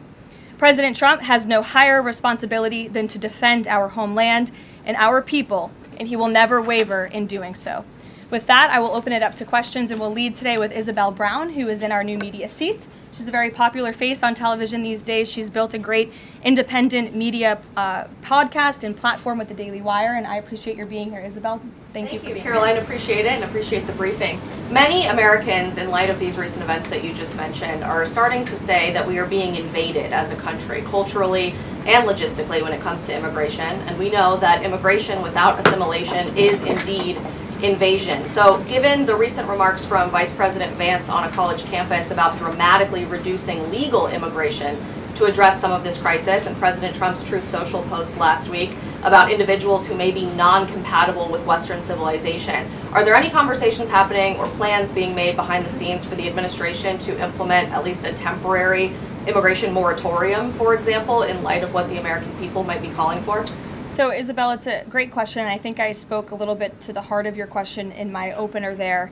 I would add that the Trump administration has done more to limit migration, both illegal and legal, than any administration in history. And I'll just walk you through some of the actions that we have taken thus far. Number one, the Trump administration issued a travel ban for 19 countries, including Afghanistan, special immigrant visas, which is a legal pathway to get here, which we know many Afghans have utilized to come into the country, have now been paused since the tragic shooting last week.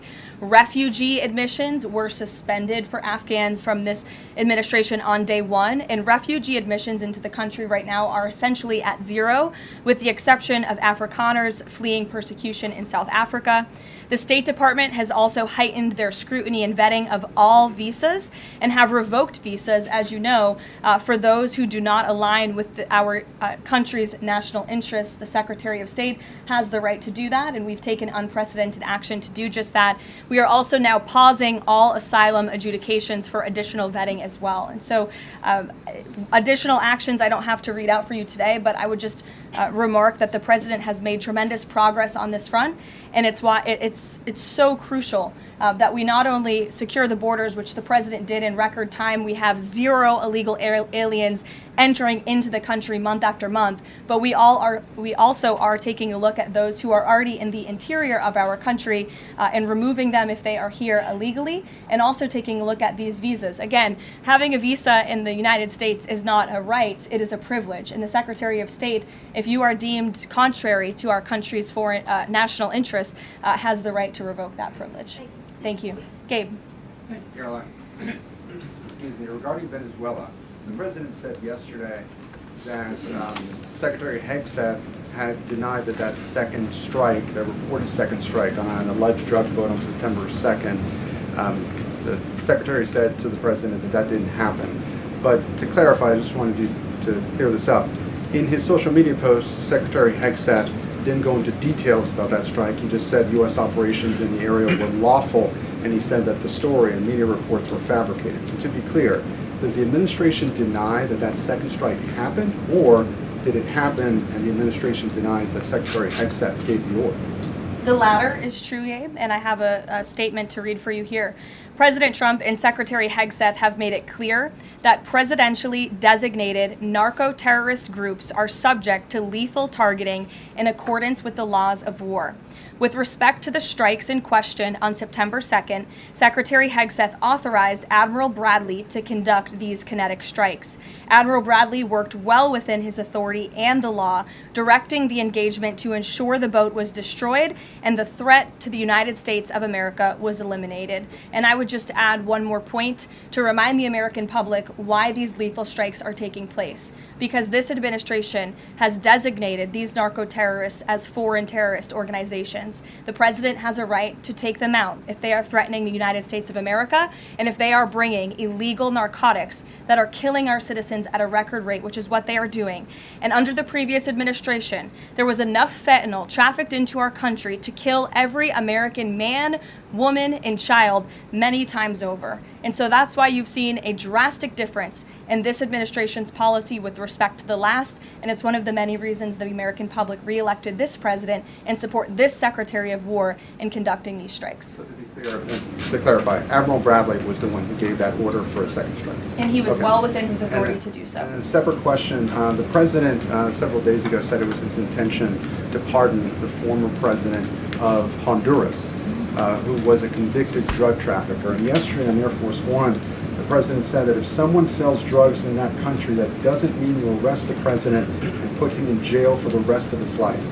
How is that different than what the administration is accusing Venezuela's Nicolas Maduro of? You're cherry picking the president's statement a little bit yesterday, as he also said yesterday the people of Honduras have highlighted to him how the former president Hernandez was set up. This was a clear Biden over prosecution. He was the president of this country. He was in the opposition party. He was opposed to the values of the previous administration, and they charged him because he was president of Honduras. There were some other egregious facts that came out during this trial, and I would encourage you to report on them. His court-appointed lawyer was only given 3 weeks to prepare for trial.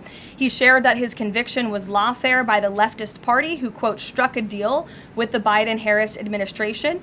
Hernandez has highlighted there was virtually no independent evidence presented, and many of his conviction was based on testimony from many admitted criminals who hoped that cooperating would reduce their own penalties. So the president heard the concerns from many people, as he does, and he's, of course, within his constitutional authority to sign clemency for whomever he deems worthy of that.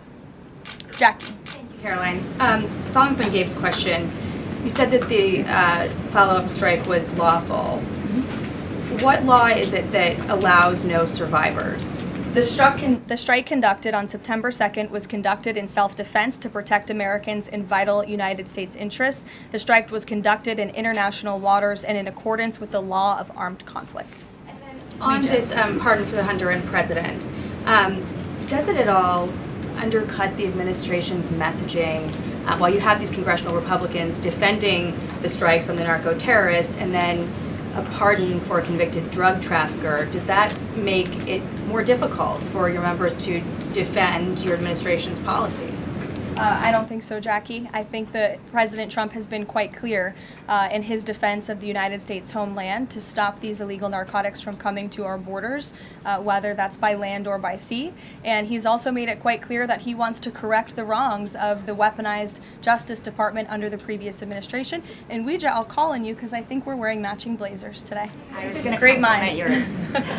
Thank you, Caroline. Sure. So just to be clear, to clarify on Jackie and Gabe, did Admiral Bradley order that second strike because there were still survivors after the initial strike? Again, as I read for you, Admiral Bradley worked well within his authority in the law. He directed the engagement to ensure the boat was destroyed and the threat of narco-terrorists to the United States was completely eliminated. So was the initial order from Secretary Hegseth, everyone be killed, and did that come from President Trump? I saw that quoted in a Washington Post story. I would reject that the Secretary of War ever said that. However, the president has made it quite clear that if narco-terrorists, again, are trafficking illegal drugs towards the United States, he has the authority to kill them. And that's what this administration is doing. And can I Danny? follow up on the MRI? Because President Trump yesterday said that he would release the results of his MRI.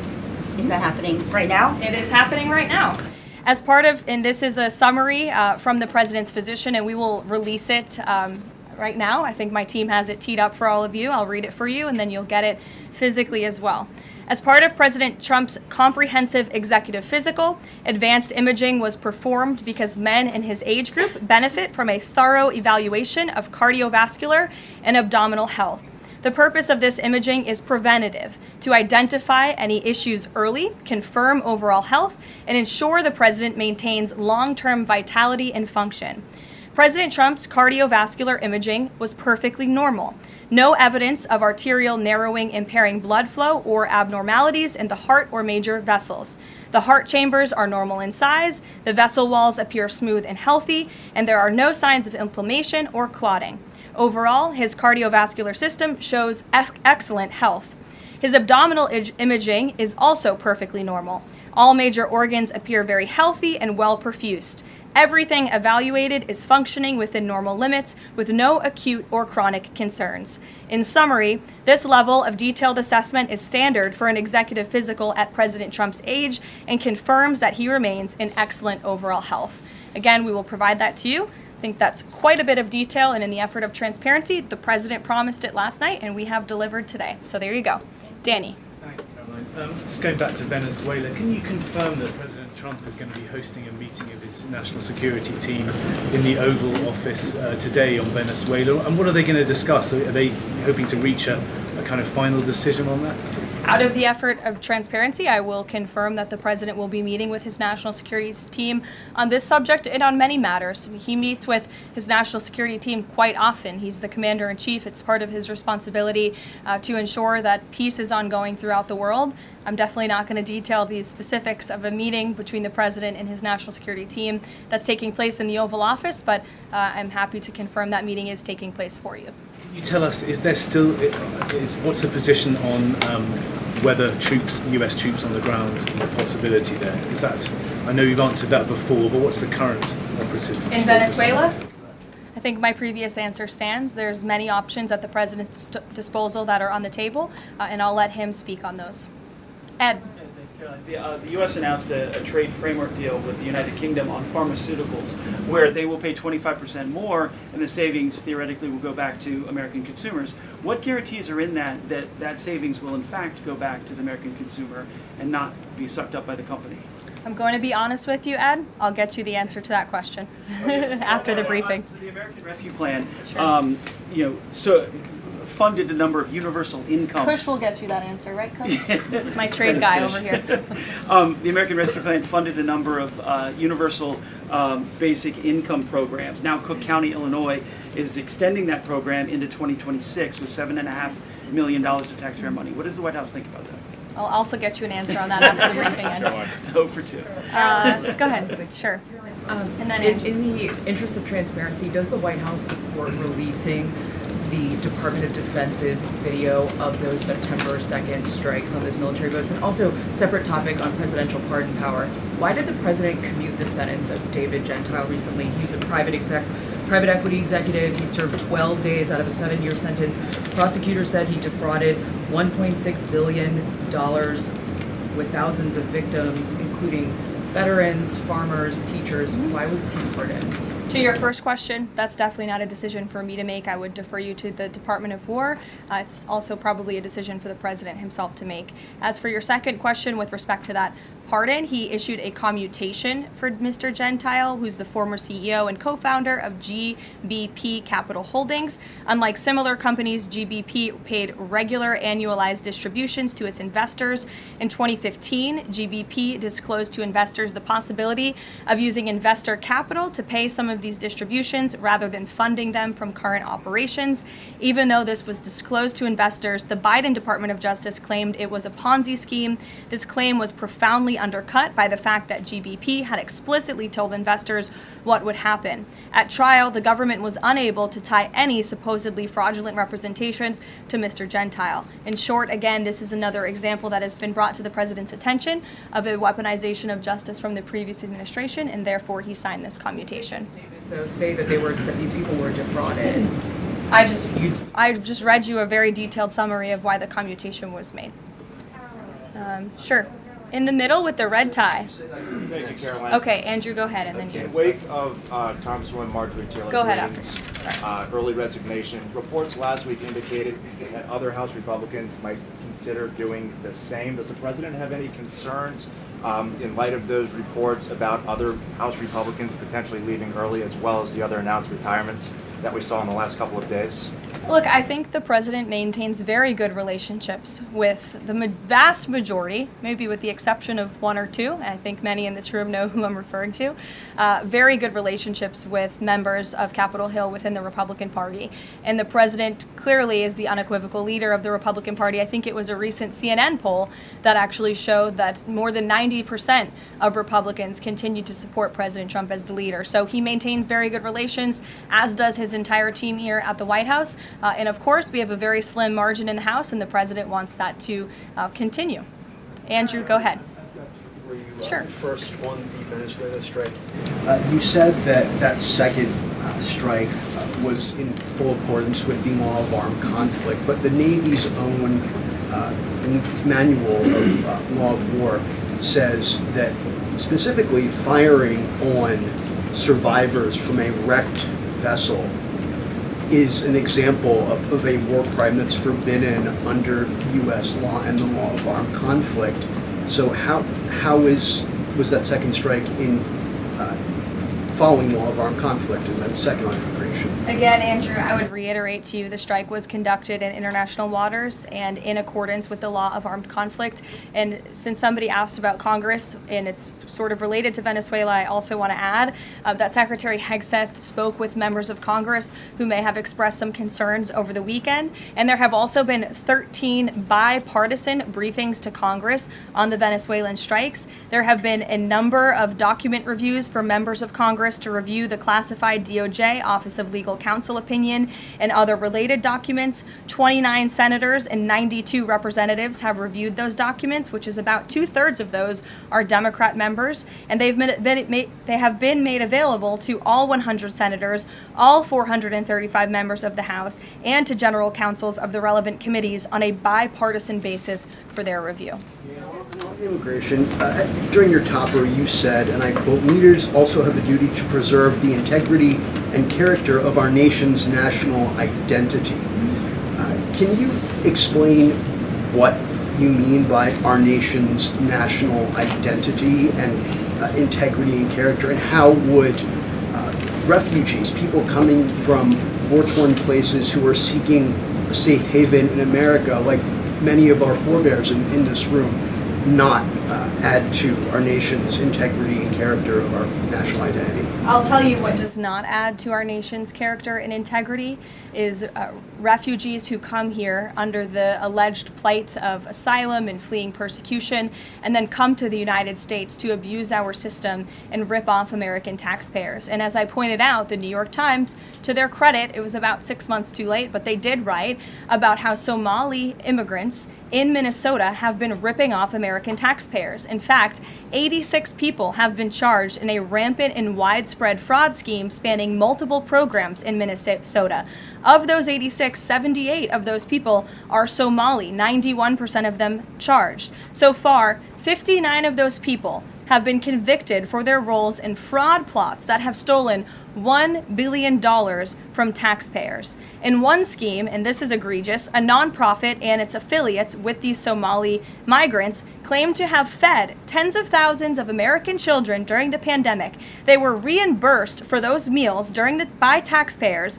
However, federal prosecutors found that almost all of those meals were never even delivered to hungry children. In fact, those organizations' leaders spent the money on houses, luxury cars, and real estate in Turkey and Kenya. Another scheme involved hundreds of organizations who were reimbursed for services that were supposed to help people at risk of homelessness. Once again, those services were never provided. All of this has happened under Democrat leadership in a Democrat-run state, where these refugees, these migrants are coming to the United States. They are abusing our system. They are draining our resources that should be going to law-abiding, taxpayer-funded, tax-paying Americans. And this president is not going to put up with it anymore. Rachel. Thank you, Karoline. Just to follow back up on the Washington Post reporting, so much of the concern from Democrats and Republicans is focused on the survivors. Why won't the administration either confirm or deny or reveal whether or not there were survivors after that initial first strike? And what imminent threat would two survivors pose who were clinging presumably to the wreckage of that boat? Again, as I said, I think you guys are sort of not listening fully to the statement I've provided. Admiral Bradley worked well within his authority and the law, directing the engagement to ensure the boat was totally destroyed and the threat to the narco-terrorists, to the United States, was eliminated.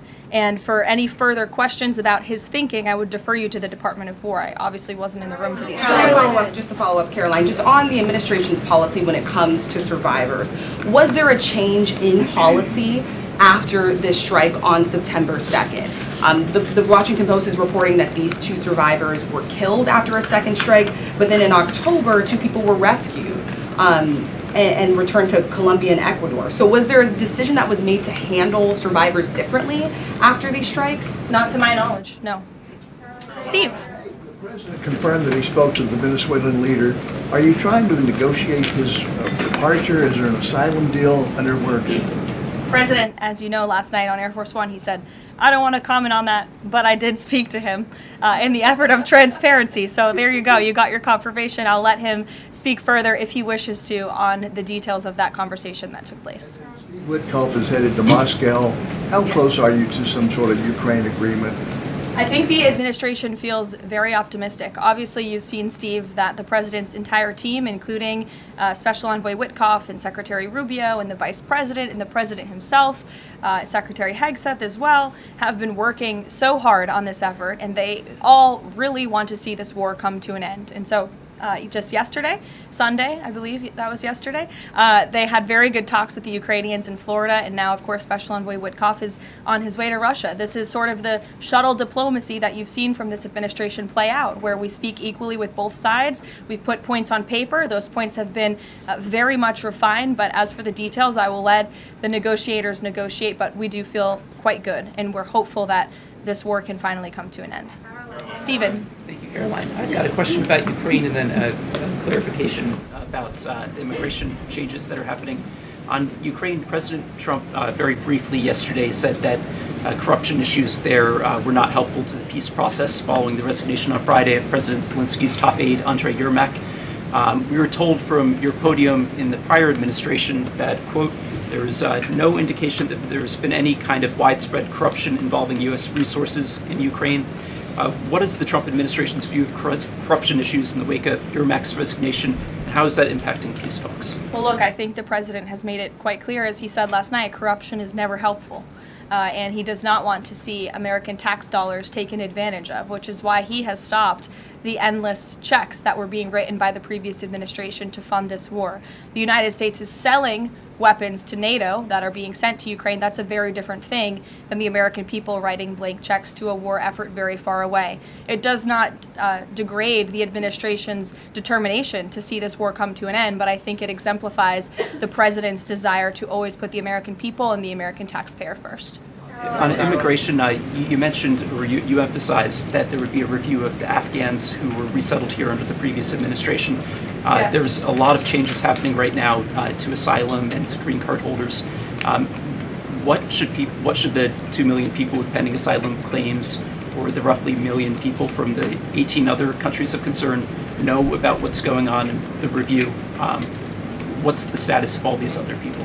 They're essentially paused for review, and the Department of Homeland Security is taking this very seriously, because we are not going to allow soldiers like we saw in American streets last week to be gunned down at the hands of these foreign nationals who had the privilege of coming to the United States of America. And unfortunately, this is not the only example of a dangerous Afghan who was let in by Joe Biden, who went on to harm the American people. There was an Afghan national who was let into the country under the Biden administration through Operation Allies Welcome, who shot and wounded 2 Fairfax, Virginia police officers during a routine traffic stop. He was killed by return fire after declaring, quote, "I should have served with the explicitive Taliban." 2 Afghan nationals were given legal status by the Biden administration as well, who were arrested and prosecuted for plotting a terrorist attack in Oklahoma just before Election Day in 2024. We all remember that. They possessed hundreds of rounds of ammunition and had pledged their allegiance to ISIS. There was also an Afghan national who was on the terror watch list, who was apprehended by Border Patrol in 2024, but then he was released into our country by the Biden administration. Again, let's just highlight the absurdity of that. Border Patrol apprehended a terrorist, and then the Biden administration, because of their lax policies, still allowed him to come into the United States of America. I think everyone in this room, whether you want to admit it or not, does not want that individual living alongside you in your American neighborhood. And that individual was later arrested again after being allowed to live in the U.S. at large for over a year. Another one, a criminal illegal alien from Afghanistan, was arrested by ICE in 2025, convicted of second-degree assault, was previously allowed to stay in the country by the Biden administration. I have several more examples here. I'm happy to provide them to anyone in this room. John. Thank you, Caroline. First of all, happy Thanksgiving to Thank you and your young family. Hope you enjoyed it. I have 2 questions unrelated. The first, back to Afghanistan, my son and I walked by the horrific shooting less than 1 hour before it happened. So for anybody that's here, this thing's real. You outlined all of these unvetted Afghans that that were let in by Biden. We just had one the other day that was going to blow up a DHS building. Can you be specific on what the Trump administration is doing now to re-vet those that are here so that we don't get a repeat of what we had Wednesday night? Sure. I can tell you two top-level things, and I would defer you to DHS for more of the specifics, as of course they are leading this effort, and I can assure you Secretary Noem is on the ball. I've spoken with her and her team, and they have an all-hands-on-deck effort to having resources go towards this. But we have paused all asylum adjudications, and then of course the special immigrant visas, which we know many Afghans utilize to come into the country under the Biden administration, have also now been paused. And I would just point out one more time that the Biden administration was responsible for the original sin that led to this tragic killing last week, the botched withdrawal from Afghanistan. He was responsible for Operation Allies Welcome, which is something that this White House and the people behind this podium in the last administration fully and wholeheartedly embraced. And they assured the American people there would be no risk or no harm to them. And as I just laid out for you in those many examples, that unfortunately and tragically has not turned out to be the truth. Just ask the families of these two brave National Guardsmen, one who is no longer with us and one who continues to fight for his life. So I know the president is wholeheartedly focused on this effort, and I think unfortunately these events do remind us why it's so important that the president's mass deportation operation continues. With that, follow up. The White House today launched a new fake news portal, which I found interesting. What is your objective with that, ultimately? And are you going to name the news networks, and are you also going to name some of the correspondents, some which may be here today? Yes, we are. I'm glad you noticed.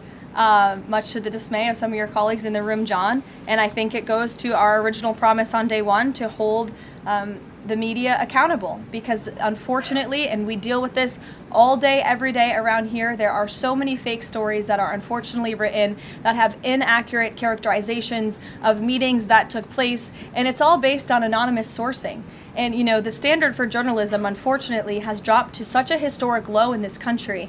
And again, we deal with it every day, where you can have an anonymous source who has no idea what they're talking about, zero credibility, call up a reporter in Washington and say, hey, I heard this, and then the next thing you know, it's on the front page of the New York Times. It's really incomprehensible. We appreciate the journalists, some of those who are in this room who do reach out for comment, who try to get things right, and there are some that remain. But overwhelmingly, the fake news that we see pumped out of this building on a day-to-day basis, it's honestly overwhelming to keep up with it all, and to constantly have to defend against these fake news and these attacks. And I will point out one fake news story over the weekend before I let you all go, from the New York Times that took about 1/3 of the president's daily calendar and his daily schedule and said that he's doing less than he did in his first term, or he might not be fit for the job. That is unequivocally false, and it's deeply unfortunate that this story was written by the same outlet and the same reporter who wrote this: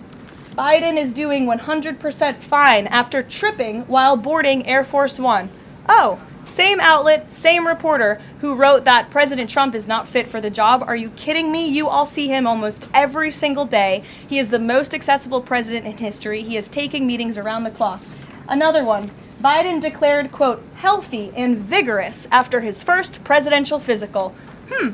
I don't see headlines like that too often about this president. Again, same reporter, same outlet who wrote falsely over the weekend that President Trump is not fit for the job. I can assure you he absolutely is. You all see that with your own eyes on a daily basis, and the president's physician has now given you all 3 detailed reports on the state of the president's health. So with that, I will leave you all, and we'll see you tomorrow. Thank you. Thank you, Karoline. All right, that was the briefing. Speaking of the health stuff, I actually have that. I have the MRI letter that the White House actually sent out. There had been questions because President Trump had said he had an MRI, So this is what the White House said about the MRI today. They released a letter from President Trump's doctor, and I want to show you that right now. I have it here right in front of me. So give me a moment here. I'm going to put it on the screen for you. Hold on. I'm getting it up on the screen for you. Here it is.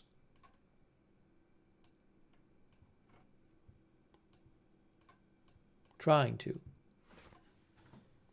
Can you guys see, oops, not there. Can you see this? There it is. Hold on. It says, from physician to the president. It says, summary of Donald J. Trump's advanced imaging results from Sean P. Barbarella. As part of President Trump's comprehensive executive physical, as part of Donald Trump's comprehensive executive physical, advanced imaging was performed because men in his age group benefit from a thorough evaluation of cardiovascular and abdominal health. The purpose of this imaging is preventative, to identify issues early, and confirm overall health and ensure he maintains long-term vitality and function. President Trump's cardiovascular imaging is perfectly normal. There is no evidence of arterial narrowing, impairing blood flow, or abnormalities in the heart or major vessels. The heart chambers are normal in size. The vessel walls appear smooth and healthy. There are no signs of inflammation or clotting. Overall, his cardiovascular system shows excellent health. His abdominal imaging is also perfectly normal. All major organs appear very healthy and well perfused. Everything evaluated is functioning within normal limits with no acute or chronic concerns. Summary. This level of detailed assessment is standard for an executive physical at President Trump's age and confirms he remains in excellent overall health. That is from the White House, from President Trump's physician. Okay, I want to take some comments from you guys.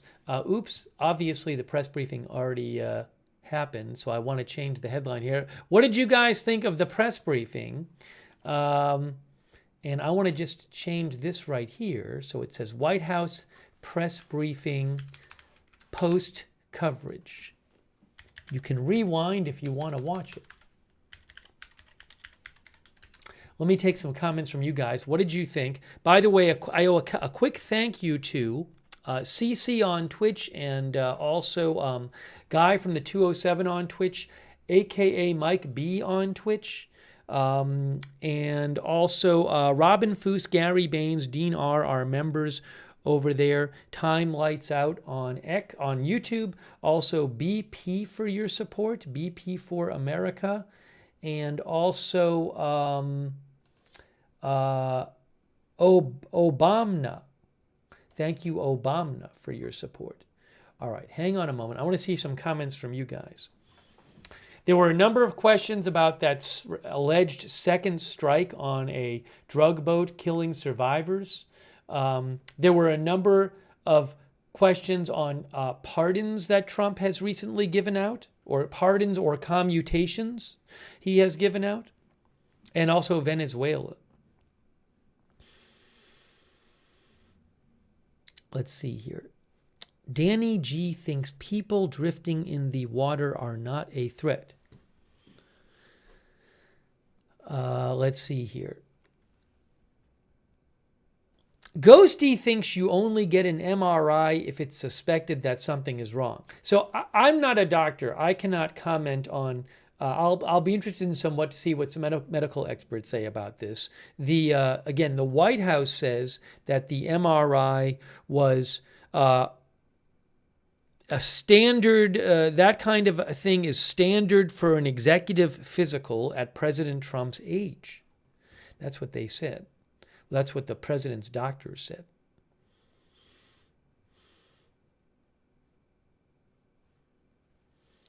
Bob the Bomb thinks the president always has enhanced medical screening regardless of political persuasion. Seb thought there was absolutely nothing interesting. So I will say this, I thought it was interesting that the White House does not deny that this alleged second strike took place. There was a specific question saying, so is the White House denying that this second strike on survivors of the first strike on a boat, on one of these drug boats, took place? And she did not say no. So they're not denying it took place. They're saying that there was nothing. The general thing they said is that I don't want to misquote her, but maybe what I can do is replay her answer to that question so you get the exact quote.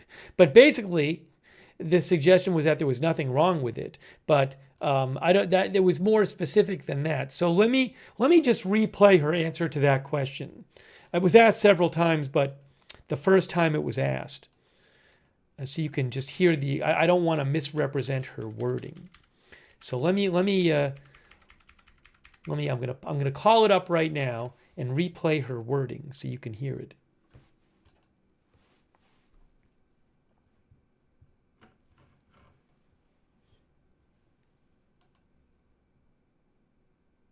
If I can find it here. Here it is. Oh, here it is. I think this is it right here. All right, hang on. This is moments ago. Moments ago. I got to change it so it says moments ago.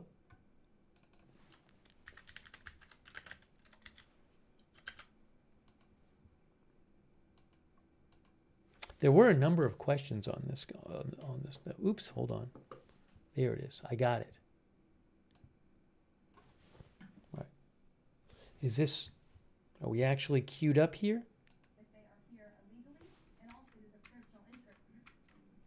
Here it is.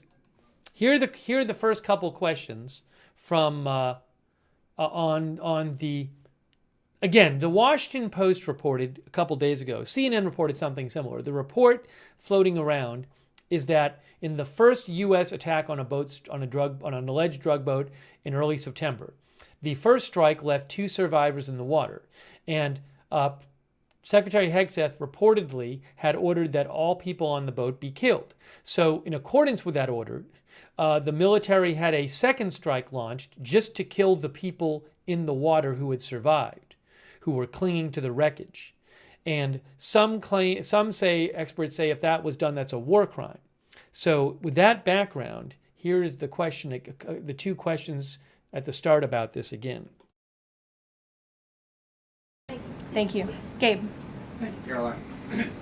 Excuse me. Regarding Venezuela, the president said yesterday that Secretary Hegseth had denied that second strike, the reported second strike on an alleged drug boat on September 2nd, the secretary said to the president that didn't happen. But to clarify, I just wanted you to clear this up. In his social media post, Secretary Hegseth didn't go into details about that strike. He just said U.S. operations in the area were lawful, and he said that the story and media reports were fabricated. So to be clear, does the administration deny that second strike happened, or did it happen and the administration denies that Secretary Hegseth gave the order? The latter is true, Gabe, and I have a statement to read for you here. President Trump and Secretary Hegseth have made it clear that presidentially designated narco-terrorist groups are subject to lethal targeting in accordance with the laws of war. With respect to the strikes in question on September 2nd, Secretary Hegseth authorized Admiral Bradley to conduct these kinetic strikes. Admiral Bradley worked well within his authority and the law, directing the engagement to ensure the boat was destroyed and the threat to the United States of America was eliminated. And I would just add one more point to remind the American public why these lethal strikes are taking place. Because this administration has designated these narco-terrorists as foreign terrorist organizations. The president has a right to take them out if they are threatening the United States of America and if they are bringing illegal narcotics that are killing our citizens at a record rate, which is what they are doing. And under the previous administration, there was enough fentanyl trafficked into our country to kill every American man, woman, and child many times over. And so that's why you've seen a drastic difference in this administration's policy with respect to the last, and it's one of the many reasons the American public reelected this president and support this Secretary of War in conducting these strikes. So to be clear, to clarify, Admiral Bradley was the one who gave that order for a second strike. And he was Okay. well within his authority to do so. And a separate question, the president several days ago said it was his intention to pardon the former president of Honduras, who was a convicted drug trafficker. And yesterday on Air Force One, the president said that if someone sells drugs in that country, that doesn't mean you arrest the president and put him in jail for the rest of his life. How is that different than what the administration is accusing Venezuela's Nicolas Maduro of? You're cherry picking the president's statement a little bit yesterday, as he also said yesterday the people of Honduras have highlighted to him how the former president Hernandez was set up. This was a clear Biden over prosecution. He was the president of this country. He was in the opposition party. He was opposed to the values of the previous administration, and they charged him because he was president of Honduras. There were some other egregious facts that came out during this trial, and I would encourage you to report on them. His court-appointed lawyer was only given 3 weeks to prepare for trial. He shared that his conviction was lawfare by the leftist party, who, quote, struck a deal with the Biden-Harris administration. Hernandez has highlighted there was virtually no independent evidence presented, and many of his conviction was based on testimony from many admitted criminals who hoped that cooperating would reduce their own penalties. So the president heard the concerns from many people, as he does, and he's, of course, within his constitutional authority to sign clemency for whomever he deems worthy of that. Jackie. Thank you, Caroline. Okay, so that was the White House response to the questions about the alleged second strike. They did not deny the second strike. That there was a second strike to take out a couple of survivors of the first strike. That has not been denied.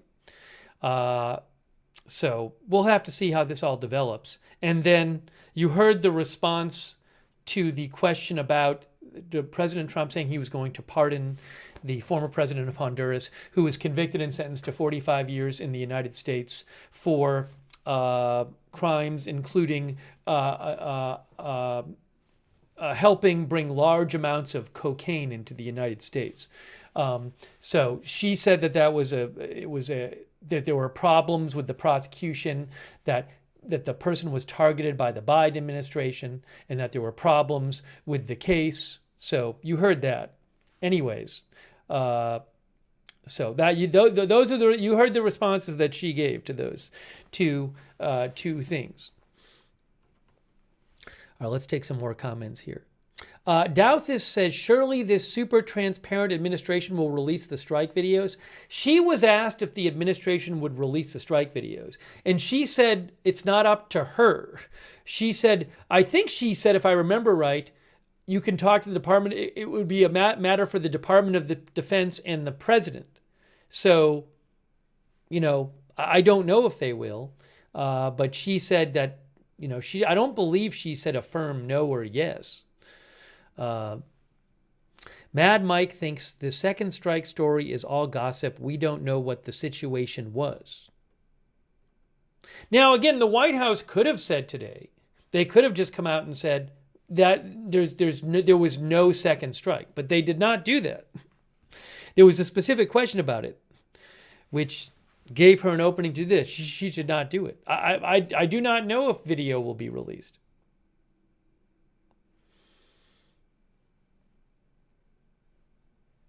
Froggy Feet said Hegseth had posted a cartoon meme shooting boats with a rocket launcher. Yeah, I think because of copyright I can't show it, but Secretary Hegseth did post a cartoon of I believe a turtle firing on boats. I'll post a link to that in the chat if you want. Franklin targets narco-terrorists, it says.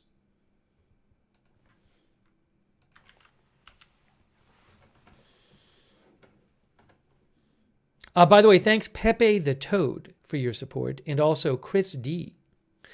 Chris D says, have you ever seen an American press secretary defend this many convicted felons? That's what Chris D said.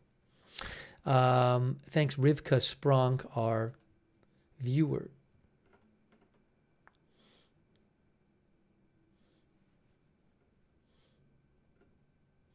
Sentient Cannabis, our viewer, thinks government officials shouldn't meme. Our viewer, Corn Dog, says, sounds like these narco-terrorists are F-ing and F-oing. Squidman says, so rules of engagement don't count anymore? What the heck? Chuck Mosca thinks there's no question the second strike was unlawful.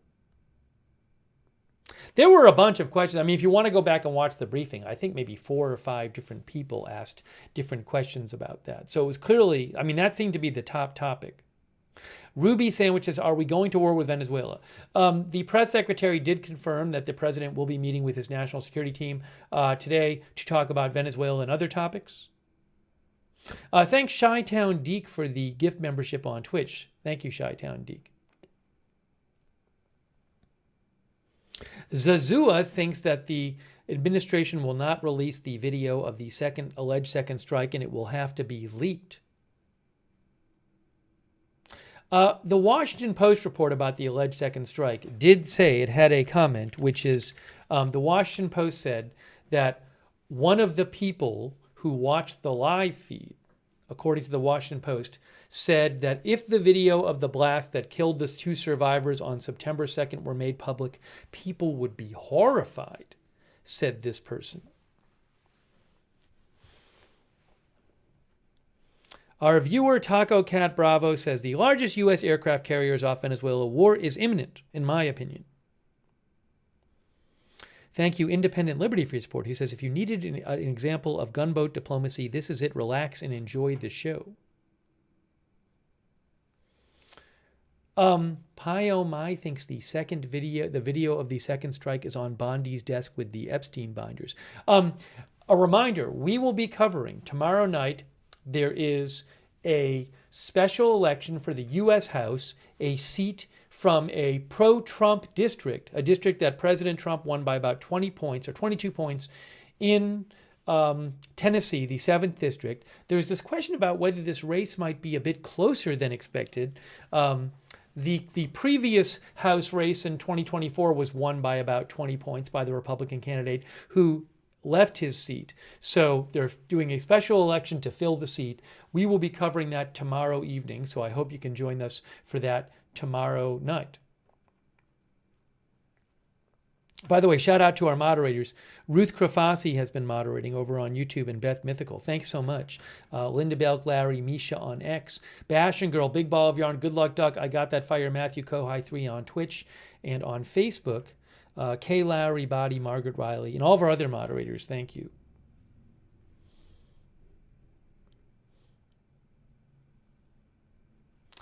Hope, I don't know if it's Hoon. Sorry if I'm pronouncing that right, Hope. If I'm pronouncing that wrong. Hope thinks all of the strikes were unlawful. The second ones were just overkill.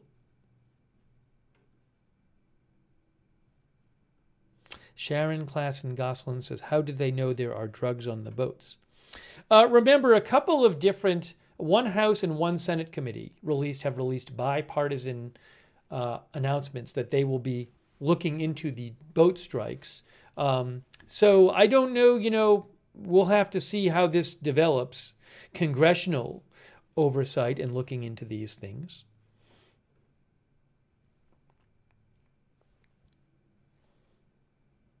Teddy Doggy thinks they are throwing the Navy under the bus. Lolly Lollipop says, how many die because of these drug smugglers that you people are defending? What's wrong with you? Joseph Harley thinks the U.S. aircraft carrier is just there in the Caribbean as a deterrent. On Yo 6 says, it has not been confirmed there was a second strike. Well, I mean, if you look at the first question and answer I just showed you again, technically speaking, it seems like Karoline Leavitt did confirm there was a second strike. Now, maybe you thought she misunderstood the question or something, but she was given a chance to just to show you the question and the answer. It does seem that she confirmed there was a second strike, as described. Hold on, I'll show you. I'll show you right now.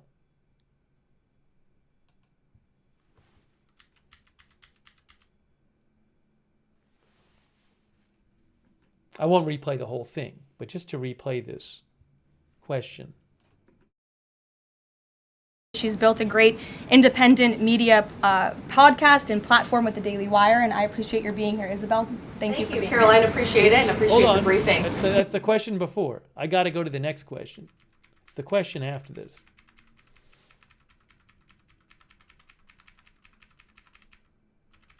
Here it is. Here it is. Right here. Has the right to revoke that privilege. Thank you. Gabe. Thank you, Caroline. Excuse me. Regarding Venezuela, the president said yesterday that Secretary Hegseth had denied that second strike, the reported second strike on an alleged drug vote on September 2nd, the secretary said to the president that didn't happen. But to clarify, I just wanted you to clear this up. In his social media post, Secretary Hegseth didn't go into details about that strike. He just said U.S. operations in the area were lawful, and he said that the story and media reports were fabricated. So to be clear, does the administration deny that second strike happened, or did it happen and the administration denies that Secretary Hegseth gave the order? The latter is true, Gabe, and I have a statement to read for you here. So she literally said the latter is true. She was asked, did it not happen or did it happen? And the administration denied that Secretary Hegseth gave the order, and she said the latter is true. So technically speaking, she confirmed it happened. Now, she might not, she doesn't agree with maybe the description of the strike and circumstances around it. But anyways, I just want to make that clear.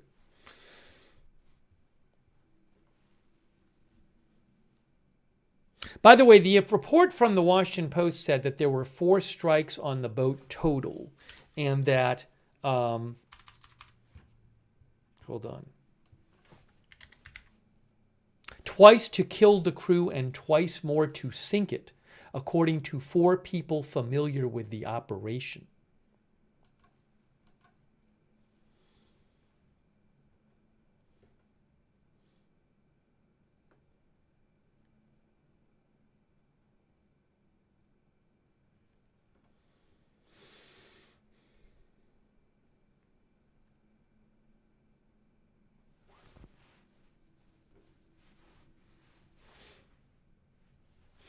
Corn Dog thinks people hear what they want to hear.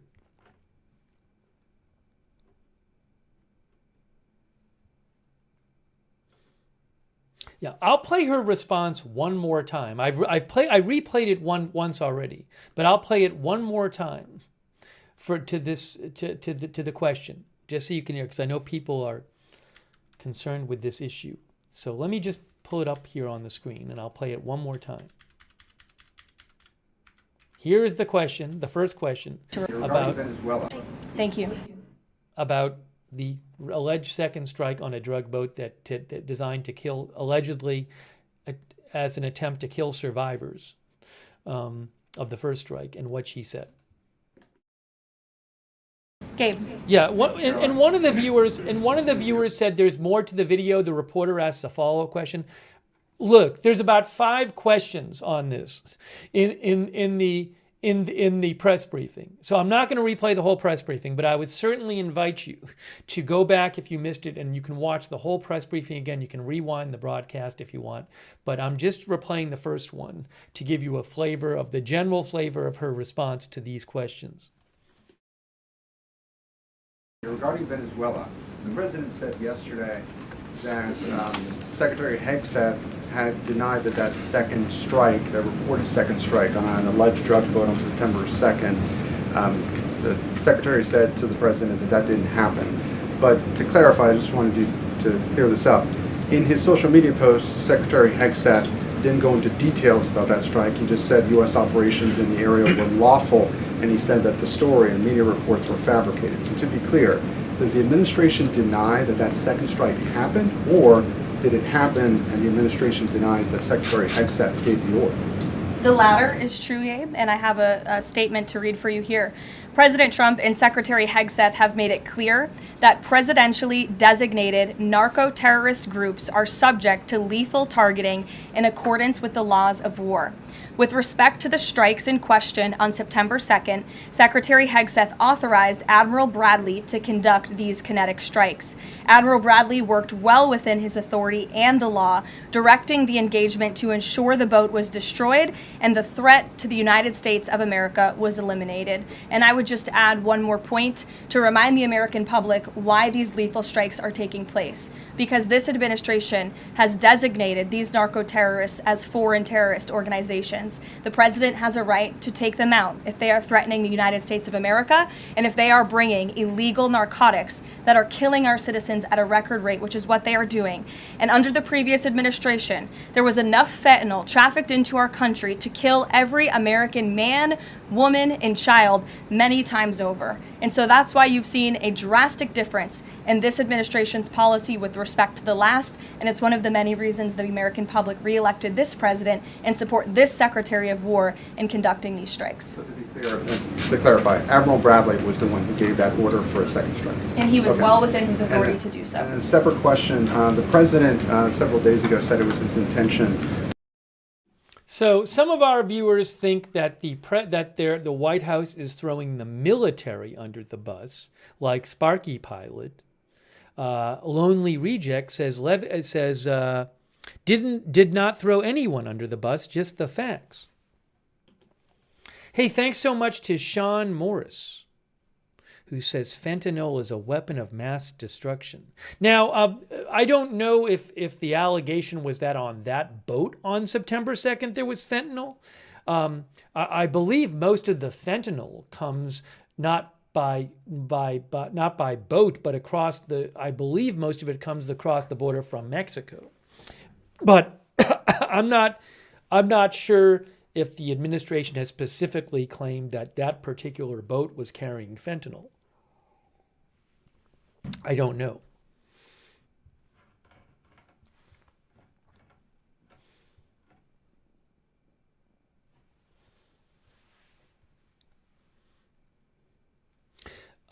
By the way, I'm sure that it's documented. Clearly, there would be video that exists of this strike, and I would certainly think different orders about it and who said what would be documented somewhere in the military. I'm not sure if that's going to be released, but I would certainly think that would be documented.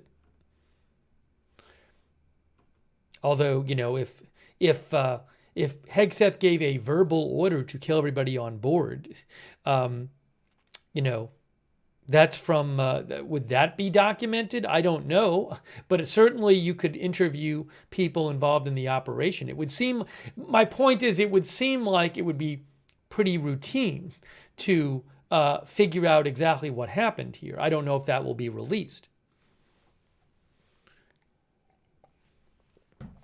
Will I cover the cabinet meeting? No. There's no live broadcast of the cabinet meeting, so I will not be on air during the cabinet meeting because there would be nothing to show, and I don't even know that there'll be anything mentioned about it afterwards.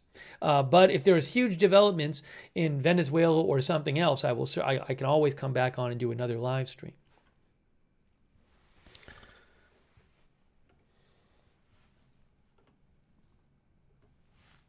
Okay. By the way, hey, thanks, by the way, to Sparky Pilot. Sparky Pilot says defending the law does not equate to defending drug traffickers. So Sparky Pilot's saying that you could be someone who thinks, if your opinion is that the U.S. should not have carried out an alleged second strike like that because it's against international law, Sparky Pilot thinks that saying the U.S. should follow international law is not the same as saying as you defending drug traffickers. That's what Sparky Pilot says. All right, so look, I think what we're going to do is we are going to, we have covered the briefing. We did what we came to do. We covered the briefing. I certainly think there's going to be more to be said about this whole alleged second strike story. Also, who knows what kind of Venezuela developments we might have. So we certainly might end up covering those stories again. And I will keep an eye out. But for the moment, I think what I'm going to do is start wrapping up this live stream. I really appreciate you guys being here for our live coverage of the White House press briefing. If there's big news later today, we will cover it. We're going to be on tomorrow covering that covering the Tennessee special election for a U.S. House seat. That will be tomorrow. U.S. House seat. That will be tomorrow night. Live special election coverage. So I hope you can join us tomorrow night. And if there's big developments later today, I'll come back on the air and cover it. So thank you for joining our live coverage today. If you'd like, you can subscribe, follow the channel Agenda Free TV. We cover all kinds of live breaking news without an agenda. And I would suggest turning on our notifications because I never know when there's going to be new big news that happens and I have to rush on the air and cover it. If you don't want to miss a stream, sign up for our free notifications where you'll get a sent notification every time we go live. Works really well. We do it through Discord. The mods will post a link to sign up for the notifications. Also, you can find that notification sign up link on YouTube and Facebook in the description of this broadcast. And I will also post news updates on my X account as I always do. Oops, that's not my X account. My X account is right here. There is my X account at Lookner on X. Follow me over there for breaking news updates. But I really appreciate you guys tuning in. And also a lot of people sent in comments and questions, and we read a bunch of comments. So thanks for participating in the chat and sending in your comments. And also huge thanks to our moderators. They are the ones that allow us to have the chat rooms. We couldn't have it without our moderators keeping things under control, civil and respectful there. For example, Ruth over there on YouTube. Thanks, Ruth, and Beth Mythical and all of our other YouTube moderators over there. Thanks so much. Kay Lowry, Body, Margaret Riley, and all of our other Facebook moderators. Thanks so much for moderating over there on Twitch. Thanks to our moderators on Twitch, Bastion Girl, Big Ball of Yarn. Good luck, Duck. I got that fire. Matthew Kohai 3 and the rest. And Linda Belk, Larry, and Misha on X. Thank you, moderators. Thanks to everybody who donated and supports the channel too. So nice of you guys. Did I get everybody? I think I got, did I get Mr. Showtime, our member? Mr. Showtime, thanks for being a member. Also, I didn't get Four Loco with Knife. Four Loco with Knife thinks the most alarming thing to Four Loco is that no one can seem to confirm whether these were drug smugglers or not, and many people don't seem to care either way. That's what Four Loco said. Thank you, Four Loco, for your support. And everybody else who supported. Night Owl, thanks for subscribing on Twitch, by the way. And really appreciate your support. If you ever want to, and thanks to also to BP for America. Thank you, BP, for your support. And if you ever want to donate, you can go to agendafree.tv, agendafree.tv. And also, another good way to find out when we're live is follow us on X at Agenda Free TV. I always post there when we're going live. I post updates about the channel there at Agenda Free TV.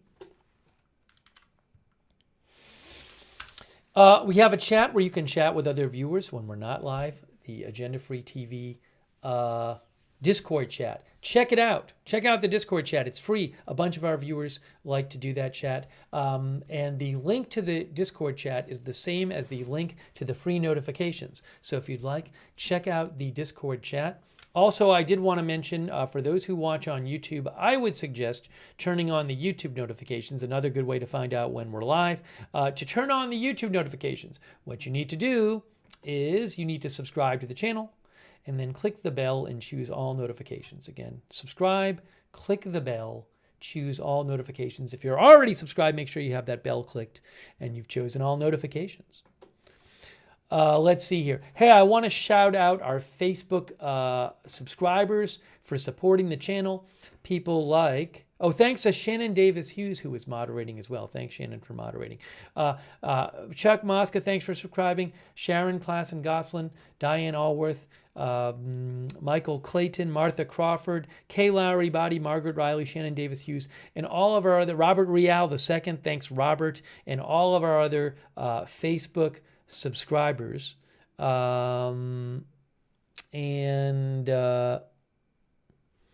Robert says, I'd love to see it stand up in court that when those people were disabled, clinging to the side of the boat, it was okay to bomb them again.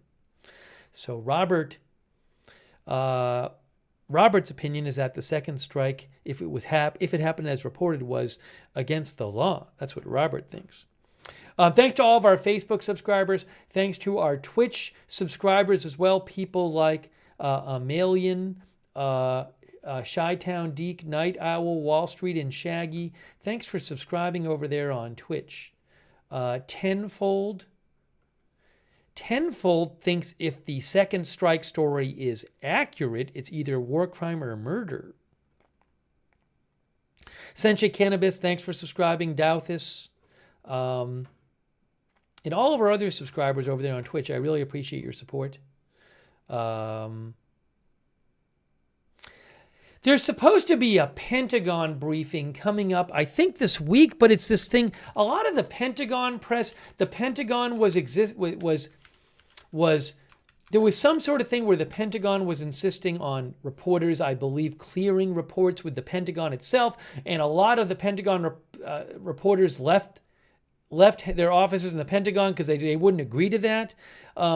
So the Pentagon credentialed a bunch of other reporters, and they're supposed to do, I think, some sort of briefing this week with these reporters, but I don't know what the questioning is going to be like in that briefing. So maybe we'll cover that. I don't know. I have to read up more about it. I think that's supposed to be this week. So, next week. Washington Post says next week. Now, the Washington Post says that it will be a right-wing media event. They say after the mainstream press corps walked out in October rather than sign the department's new press policy, according to two people familiar with the plans. Anyways, I don't want to get into all that now, but so I guess that's going to be next week, according to the... Well, wait, hold on a second, actually, but this article is from November 29th, so maybe it's this week. I have to look into it. So we might cover it. I guess my short version, though, is we may cover it, but I don't know what the questions will be like, if there are questions. So we'll see. But I was bringing this up because, in theory, there could be questions about this whole controversy over this alleged second strike. I don't know if there will be, so we'll have to see. But I'll keep an eye out. I got to research that when we get off the air. Okay. I'll keep an eye on it. Hey, thanks to our YouTube members, people like the one and only Mary McHugh2, Barry69Z. I mean, by the way, there were a couple of tough questions today asked by Jackie Heinrich, who is with Fox News. So regardless of the media outlet somebody is from, they can ask a friendly question or a difficult question. So you never know. But anyways, thanks to our YouTube members, J.K. Sinar, awesome dude, Jules Henderson, Rob Van Roy. Good to see you, Rob. Rob in the Netherlands. I believe Ronis, the one and only Mary McHugh2, Holstrand, Lolly Lollipop, J.K. Sinar, Barry69Z, CAC813, Joe Hart, Bluesy Girl, Silent Hero, Gary Baines, Confidence in God, Magna Carta USA, thanks for being members, Marsha Braga, CAC813, sorry if I'm repeating people, Hugs and Stuff, Mooner123, Pops1, and Mark P85, and all of our other members, Owl Hippie, Time Lights Out, Sparky Pilot, JP Valou, and all of our other YouTube members, the Martian 92. Okay. So I will keep an eye, and thanks everybody else who is watching as well. I appreciate it. Thanks for tuning in. Thanks KK for watching. Dancing in the Sand. Thanks for watching Moozy. And also Kelly Reed Lacefield, John Ginty, Juliana Martin, Paula Thompson, Ann Hojnacki, Laurel Johnson, and others. All right, guys. So that is it for now. I'll keep an eye on the news. If there's big news later today, we can do another live stream. And I hope you can join us tomorrow night for our coverage of the House special election in Tennessee. That is tomorrow night. So that is it for now. Thank you for watching, and we'll see you soon with more live breaking news coverage right here at Agenda Free TV.